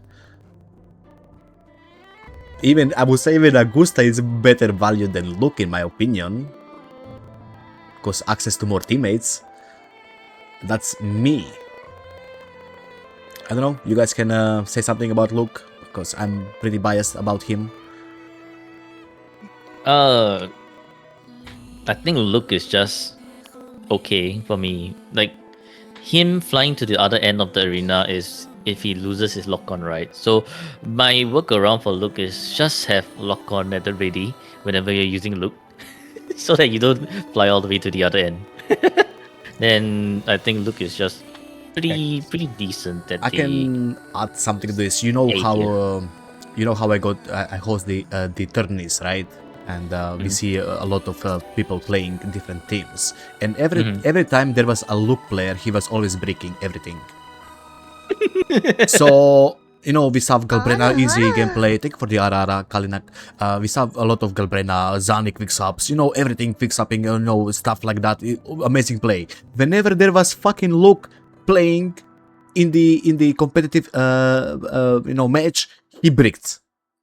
So yeah, but that's competitive, right? We're just looking to clear 5k for the airstrikes, right? Not aiming 10k, 11k quick swapping with I mean, Giga. yes, what I'm trying to say I never saw any good Luke gameplay. Jul, do you have any maybe better opinion on this than my biased opinion? I did some videos on Luke, right? Where I used Luke, Sanhua, and Spectre Rover teams. And I'm actually like getting better clear than by using Verina. Oh, So yeah, I Interesting. would say in terms of like teammates, Luke is very free-to-play friendly. Oh. And the new standard weapon, the new gauntlet, is actually tailor-made for Luke, right? The So- standard one, right? Yeah, the new standard gauntlet that has the...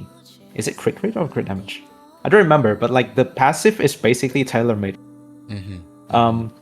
For Luke, I would say if you are learning his dash cancels on his animation, you're not gonna run into too much of like, chasing the enemy kind of scenario.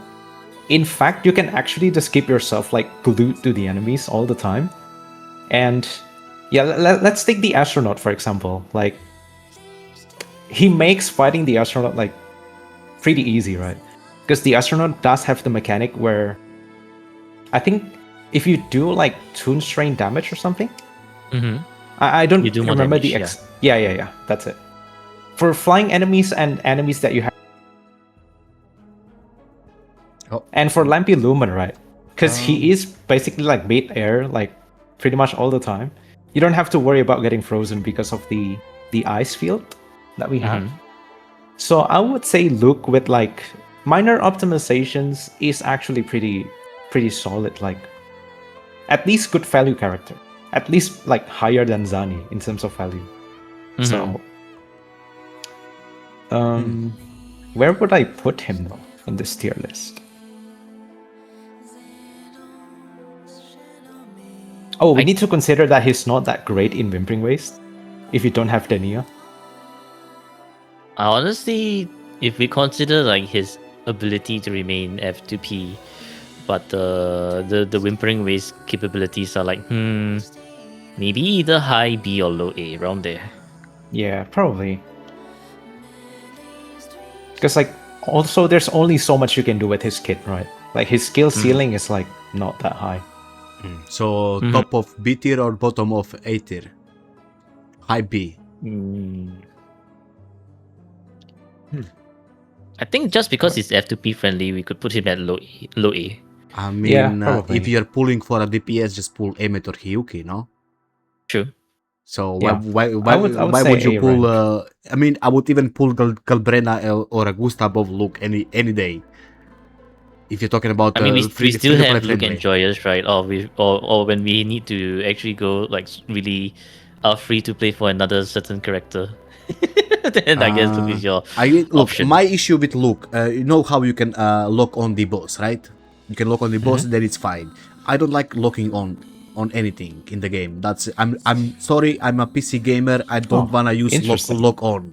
PC gamer, master race. You people who are playing on the consoles, you like to lock on the boss, and it's fine for you. I play without lock on because I always play the game on PC. But lots of you saying S tier, right? You have to always consider missing longevity. Yeah, but he's basically always missing the enemy. For example, even Iuno, for example, sometimes miss the enemy, but not often as Luke for some reason, right?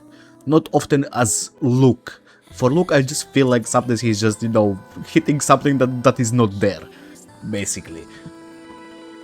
I mean, that's part of my skill issue because I don't use the lock-on, but I just, no, not used to it. So how would we rate Luke, guys? Top of A or bottom of A or top of B? This is tough. I think he's gonna be above Qiuyuan. Above Qiuyuan. Yeah. Jul, you agree?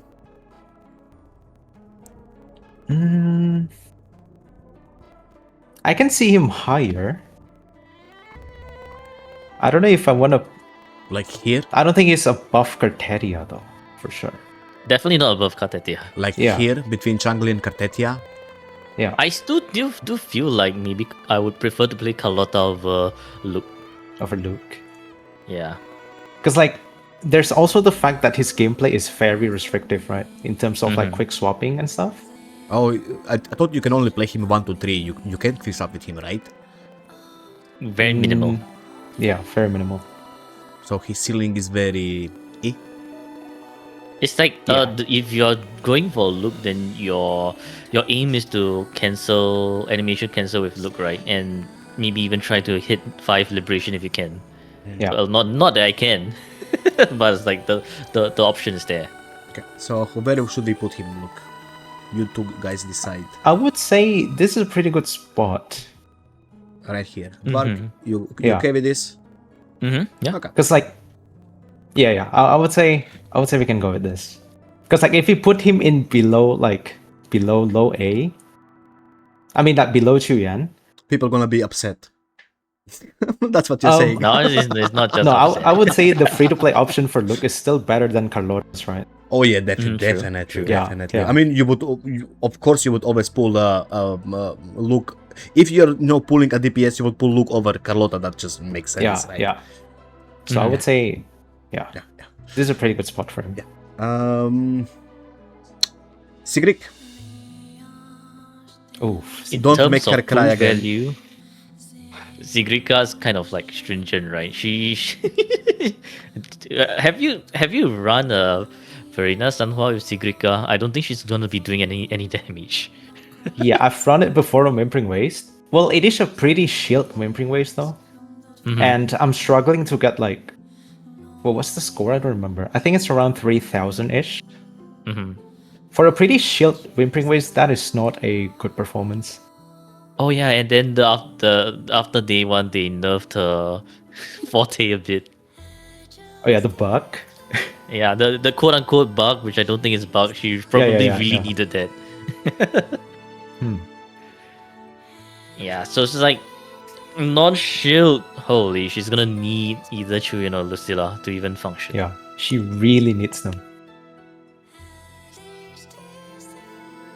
What about the signature though? I actually never run Sigrika without signature because I know that if I run her, I mean, if you have her premium teammate like Qiuyuan and Lucilla, I think it's still not as bad, but I think she's more teammate dependent, kind of like Zani levels of teammate dependent. Definitely.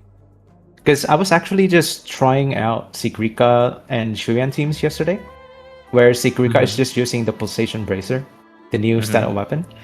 I can actually get like above 2.5. Yeah. So yeah, she is more like team reliant rather than signature weapon reliant. But I think we need to talk about how hard she is to build this. Like holy. Ooh, true. She's really hard to build. So let me get a TLDR on Sigrika. Her value is pretty much 0 just because she's really dependent on her teammates. You either need to pull Lucilla or you either need to have Lingyang, right? There is no free-to-play options. You kind of need her weapon because there is no free-to-play variation for her. So her value pretty much is not that high compared to the Galbrena, Augusta, Luke, because even Luke is better value-wise than, Sigrika. So she would definitely be somewhere on the B or bottom of A tier, right? Is that the correct statement of Sigrika? Yeah, I would say this is like pretty similar to Zani's situation. Like Sigrika, under the correct condition, she destroys everything, man. Oh yeah, Like, I mean she's strong yeah. DPS for sure, but you need to have her premiums and stuff, yeah. Yeah, she really needs the teammate to shine. So for value wise,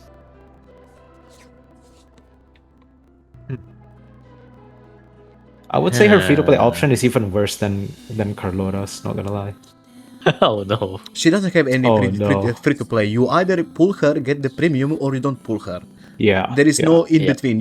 There is no teammate that can actually buff her in any meaningful way. You can buff some of her damage, but not meaningful. So if you're actually talking like that, S0 R1 value, I don't know.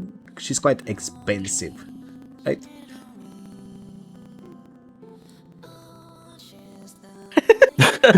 Beautiful.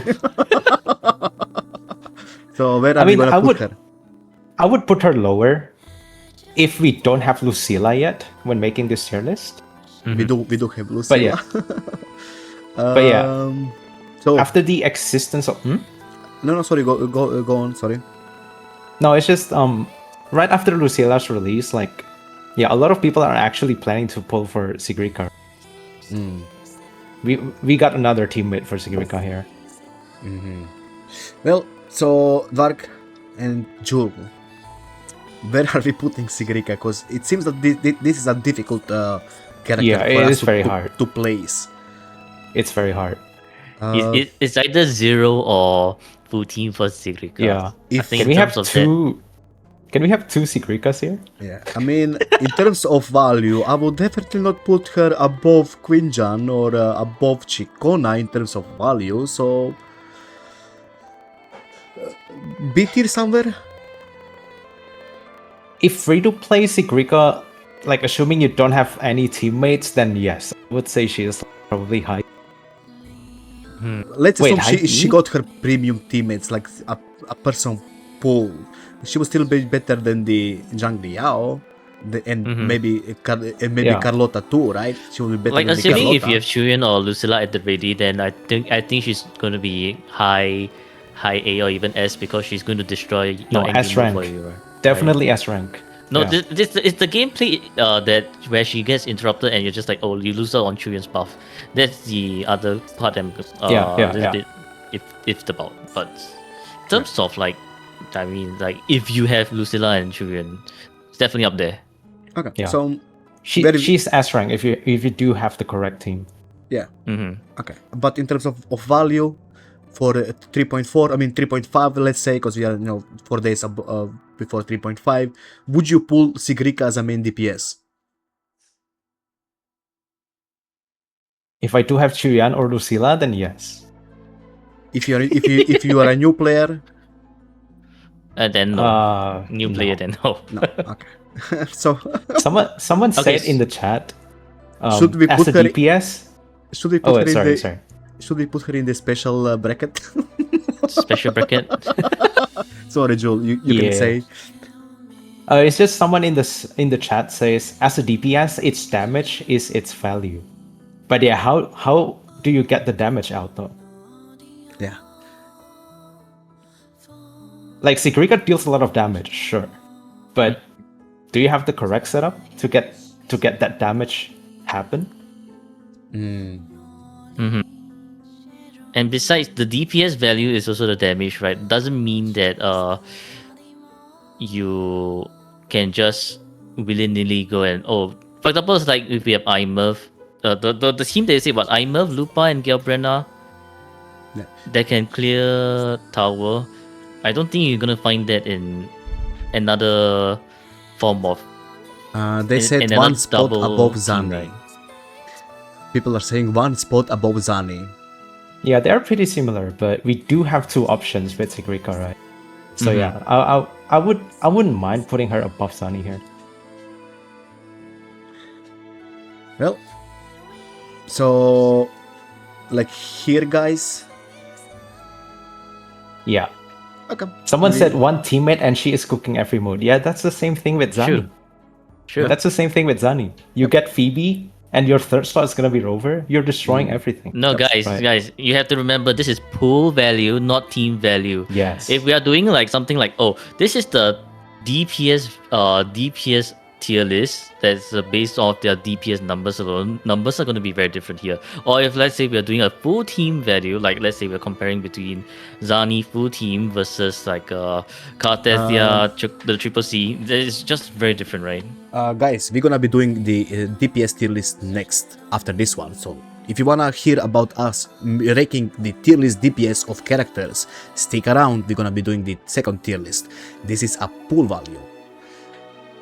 Okay, and now I will say this. Let's take a 3 minutes break.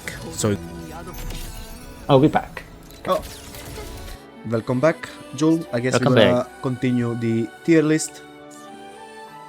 What I see during the break was that people were asking to bump up Lynae above same. double S. Same.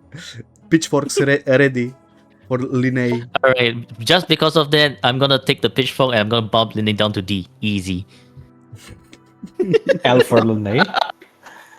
I mean, do we Y'all need to see that bumped up? I'm bringing it down. Fuck you. Okay, shall we address the Lynae?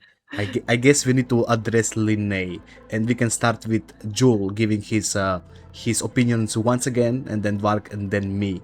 Is that fair, guys? Okay, Joel. Yeah. Why do you think Lynae ends in S tier? Honestly, like after like talking into the chat for a little bit, I think the problem is that we are comparing characters different, right? Because they were comparing like, why is Phrolova in double S but Lynae only in S? Yeah. So it is kind of like hard to like, to decide since they do have different roles.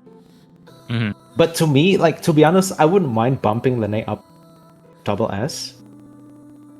By that logic, wouldn't Lupa go up to double S as well because of how versatile she is? The point that people were making is that Lupa is locked into fusion, right? But we have so many Where- fusion characters. Yeah, Goro has been but, releasing like- so many fusion.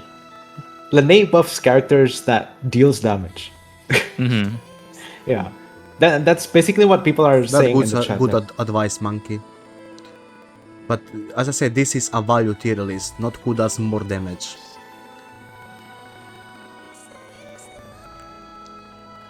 So Lynae is gonna stay on S. I mean, not wrong though. Lynae buffs literally everyone that does DPS, right? You can run her with maybe even Brent. Carlotta, Lynae's always one thing. I was doing main DPS Rebecca with Lynae, and yeah, that team still runs. It worked really well. Yeah, not bad. I was using Trial Rebecca, and we were close to getting Close to getting how much? 5k. Ah, Yeah, okay, yeah. I wouldn't mind bumping Lynae up to double S. Stone is opinion. closet Lynae hater. What do you mean? I also- I'm the you only know, I person who actually said wouldn't she's in the mind. SS rank. What do you mean, Gregor? I said from the beginning Lynae is SS rank. What do you mean hater? I love my fucking Gyaro. Bro, what? Why are there pitchforks against me when I was the one saying she's good? Honestly though, if she's bumped to SS, I would actually put her ahead of Mornye because she's an enabler for Mornye as well. That's fair. Because this is also the RC0 tier list. Mm-hmm. Yeah, So I we're wouldn't gonna mind putting bump her above SS. Mornye. Above Mornye. So right here we're gonna bump Lynae. Yeah, probably. Okay. It's still below Chisa, right? With the current negative status Yes. meta, Yes. Yeah, she's I would good. say so. Yeah. I mean, in my opinion, even Mornye is better than Lynae, in my opinion, but you know, more value on Mornye than Lynae. I think it looks good now. I think it looks good. Okay, then I guess we can talk about the Ice Queen. Hyuki. Hyuki, Yep. Easy double S. top of the SS.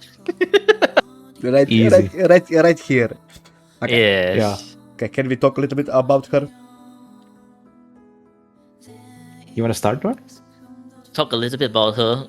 Number one, sound design. Okay, no, I mean that doesn't go into full value, but holy shit, her sound design is so good. Can we appreciate that? Yes. Visuals too. But yeah, visuals is also very nice. But yeah, her ability to just dish out a lot of damage, and in addition, freeze bosses in this current meta is Yeah. very strong. And not only that, EI ignoring damage, that's pretty good. And you get to aura farm with a heavy. The heavy can parry as well. Ching, ching, ching. Yep, that's the sound of disrespect right there. You wanna hit me? Heavy parry. Ching. Just Hyuki just peak everything. Yep. Agree. True. I would say with Hyuki, like teammate options is also like quite a lot, right? Mhm. You can even run Hyuki, Sanhua, and Fer- and that's an easy 5k in Matrix. Mhm. That's an easy 5k. Is that with the shield buff or with the general enchantment buff? I was using. Oh, I'm not too sure actually, because I was testing it with Trial Hyuki, Trial Sanhua, and Trial Fer- with the I shield think if buff. you can get trial with shield buff, it's already a pretty good indicator. Yeah. I would say if you're not using Trial, it's probably also an easy 5k even without the. By the way, Juice, you're cutting out quite a lot. Maybe you should really? restart your Discord. Yeah. Try to restart your Discord. We'll wait. All right, give me 1 second. Yeah, guys. that's fine. Sure. I'm gonna talk about the Changli. Sanhua is SSS, absolutely. Sanhua is SSS. She's given to you for free, anyways. Yep, true. Like, if you want to see anything works, right, just pass it through the Verina Sanhua test. Imagine not liking Sanhua. Your breakdance. Now, I think the why is Cartethyia A? because Cartethyia, in terms of pool value, while she's strong, she does kind of want her signature, right? Emerald of Genesis Cartethyia is just bricked.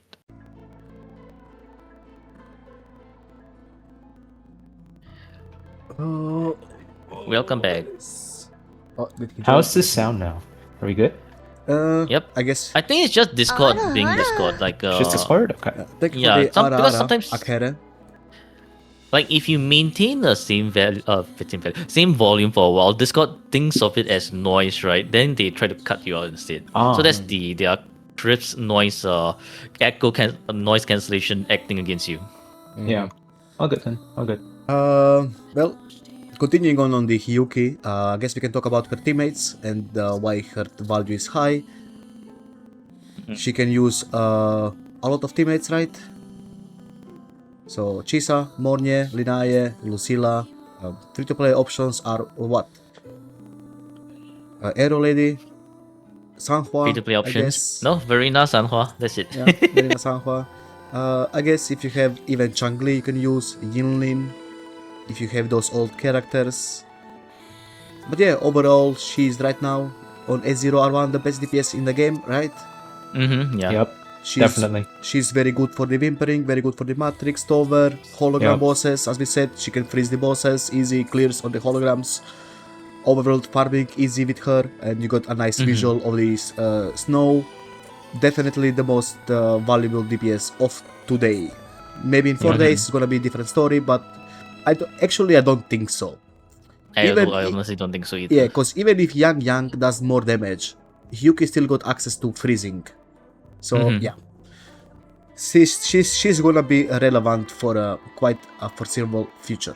So easy meta pick, value character for any new player. Get Hyuki, right?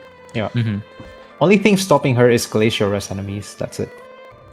But that's kinda goes for every character yeah. except for Phrolova. Just how shows you just how good Hyuki is. Yeah. Okay. And then the next is the birthday girl, Denia. Denia.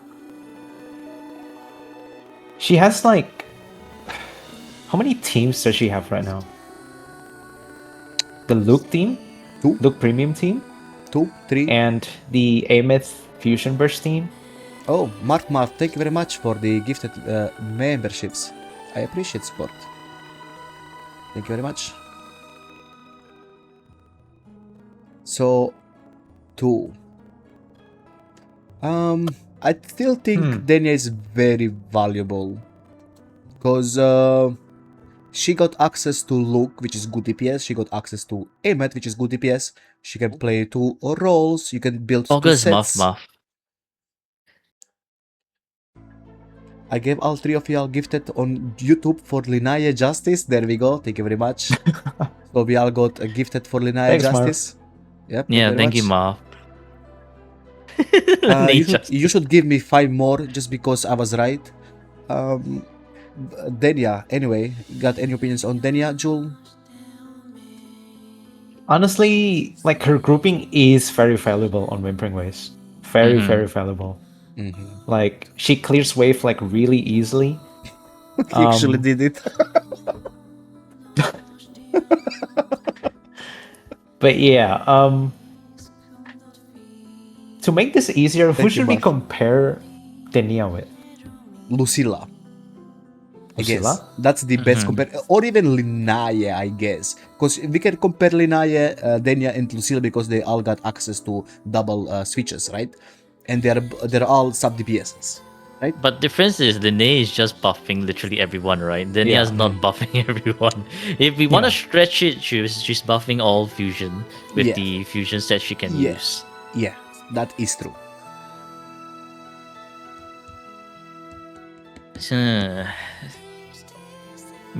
I think she's just a nice A tier. Yeah, I would think she's A tier. Yeah, A tier. I kinda agree with that. She's kinda niche, right? Yeah, Usable, she's kind of niche. a very good CC for Whimpering, and Yeah, very fast rotation, right? quick Yeah. swapper, friendly. So yeah. And can I say that that her team with Emmet and Chisa is actually one of the more enjoyable teams to quick swap? Oh yeah, Mhm. definitely. Yeah. I am really enjoying quick swapping between Denia, Chisa, and Emmet. Really, Yeah. I did not like Emmet 1-2-3 gameplay. I really hated it.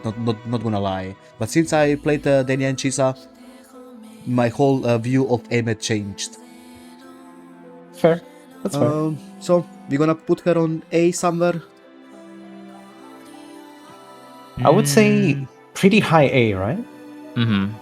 I would say pretty high A. High, top high, or below Cartethyia or Galbrena. For value wise though, I still well again it depends on like which characters you have, I guess, that can go together with Denia. I mean, if you're pulling for meta Emmet, I guess you kinda want Denia. Yeah, she's pretty up there. Like she's up there definitely. Yeah. So, Vark, what do you think? Somewhere here? Probably above Changli. Right here. Jul, you agree with this?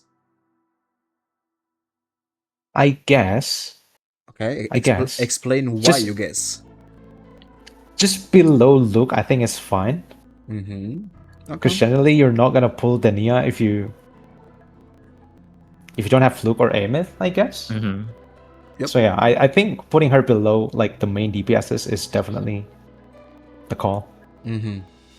Yeah. Okay. I cannot say much about this more because I don't have Denia. But as I said, I think she's okay if you have Emmet and Luke, as Jules said. But would you aim for her for any specific meta? I don't think so, right? There is no any hidden meta with her or anything, so she's just a nice niche pull. Yeah, pretty niche. I think I do remember someone. Was it Bedzilla or someone running Denya strain sort of DPS ish? Oh, that was Bazilla. Yes, he was running Denia as a main DPS trade. It actually cleared endgame. It's actually good. So yeah, but Bazilla is just different breed of a gamer. You guys just saw his tower clear on the YouTube. He's just different breed, right? So did you run duo with Denia clear on tower Bazilla? I don't remember that video. Was it duo or triple clear? Anyway, let's continue on with the Rebecca. On tournament, it was Itachi. Duo last one? Okay, there we go. So duo Denia main Duo. DPS last over. Crazy. Yeah. Rebecca. I don't think we need to Free- talk about Rebecca because like Free, right? she's free. Yeah, she's free for everyone right now. She's not gonna be free in 4 days, so I guess we can talk about it. They can't get them though. And So- Yeah. that's their issue, guys. If you don't play Yeah. Wuthering Waves, make sure to download Wuthering Waves and claim free Rebecca. You got 4 days, right? No, 3 days. Make sure to claim Rebecca. She's now the best free character that we got in the game. She buffs heavy, she does shit ton of damage, she can stop time, and she's screaming a lot, just like my long life. True. Until the stop time gets bricked. Then you're just like, hey shit, why is the boss moving during her machine gun? Yeah. And And then your ears just get blasted by noises. It's kind of hard to rate her because she's free. So where should we just put her? Special Free- tier? Free. Free. Yeah, I guess. So we just, bro, I break this. Lingyang is Lingyang's free. free! He is free on my account. There we go. So Rebecca is free, so there is no pull value, right? Lucilla though is not free. Xiangli Yao is not free. Yang was free, but he's Yeah, rerunning not in the anymore. Yeah. version 1X banners, Yeah. right? So yeah. You can pull for him on Yeah. the next patch. Lucy. Now that's a hot topic I seen between the players. Lucy, it's a really hot topic. How she ranks with the new DPS or older DPS. So can we talk about that? Yeah, sure. I would say I actually play a lot of Lucy Rebecca teams. I think we need to like consider the fact that Rebecca is free, right? So if you are pulling for Lucy, you'd immediately get her premium team. Well, at least you have like two characters now that synergizes pretty well with each other. But like for meta wise though, her value, she's dealing around the same damage of Augusta teams, right? She is getting a lot of score on Matrix now because of the shield buff that we have. But once we don't have the shield buff, she gets like pretty similar score with Augusta. But then again, I was testing it with like sweaty rotations, like super sweaty, like 5 liberation rotations. So honestly, for me, Lucy is a character that you should get only if you do like the character. Like if you're looking for power or for value, she's not that great, to be honest, for a new player. Yeah, I kinda agree with you here, Jul, what you said. But this is gonna be like the debatable topic because she's only gonna be on the bench for the next 4 days and then she's forever gone, probably, right? So hard to debate her value. You either gonna get her or you're not gonna get her in these last 3 days. That's it. Honestly, the value is because she's super limited, right? Collab unit. Yeah. Yeah, I guess. So Not maybe even you should sure put her if- under collection value. Collection value. Yeah. Should Just we? exclusivity, basically. So how would you Something like I was here for Cyberpunk. That's your flex. was here for collab. Yeah, Yeah. I guess, cause yeah. But Varg, do you get any other opinion on her? Why she's okay to pull now if you have the astrites to spare? If you're like for me, I feel it's like if you're really looking for another team, and since you have Rebecca, might as well complete the premium team, right? It's not every day where you can get free unit and just need to only pull for the main DPS to complete the so-called premium team. Yeah. Yeah, I guess. I don't know. I got nothing much else to say. She's okay, I guess. Her rotation is pretty smooth. Cool animations. I prefer Rebecca over Lucy in my opinion. That's just me. But yeah, I guess that's all we had to say about Lucy, right? Yeah. It's gonna really hard to place her here because people can't pull for her anymore. Yeah. And then we got my new waifu, Lucilla. Rebecca freeze time with her ult. Yeah. Yes, with her ult. How about without signature performance? Oh, that's a good question. Without a signature Lucy. Did anybody play without a signature Lucy? Did you, Edward? I did No, not. my Lucy has signature. I Oh. mean, I I did some notice that- testing on my channel. How'd it go? Yeah, the difference is like, well, I don't quite remember actually, but the basic homogenizer is actually like still pretty solid. It's a pretty solid alternative. I don't remember the exact differences now, but it's not too copium. The standard weapon is not too copium. Okay, not to copy, so Yeah. usable. Yeah. I see. Some people did say that Lucy weapon is one of the better in the game. Is that true? I'm not sure actually. Because I'm I not was sure. actually fighting one guy yesterday, and I said that the Abbott weapon is the best in the game, and he was fighting me that the Lucy weapon is best in the game. I can't really comment on it because I don't he's have the here. exact calculation. Mr. Lamita, he's here. So yeah, I don't know if that's a good pull for any upcoming weapons. I mean weapons. I mean upcoming characters pulling Lucy weapon, but not Lucy. Seems kind of insane idea, but Anyway, let's go to the Lucilla.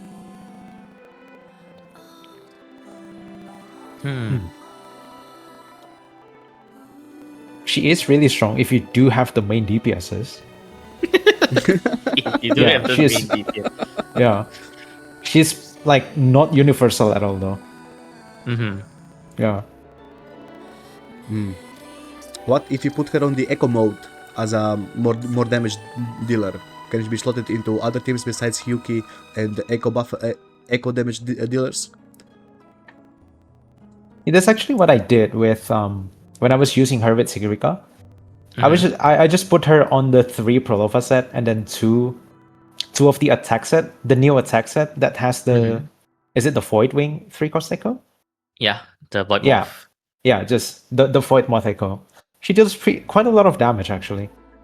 And she carried me on getting the 11 million Echo damage cycle task.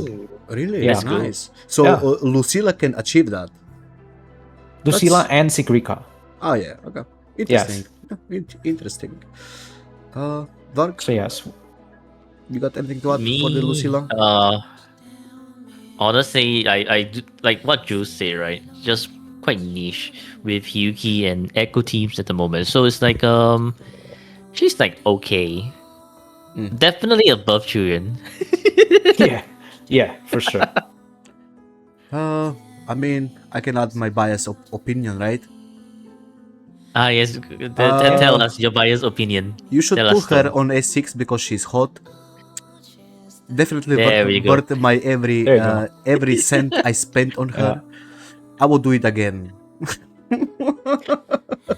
But Just for the camera feature alone. Yeah, I mean, now without She's S tier, right? joking. Press G to look down for stronger damage. For more damage, yeah, for more damage. Yeah. I guess if you got Sigirica and Hyuki, she's worth it. I don't know about Galbrena though. Is she actually buffing Galbrena as she's buffing Sigirica? I'm not actually sure. Similar to like Qiuyuan Galbrena, right? Yeah, it's similar to Yeah, Qiuyuan similar. Galbrena.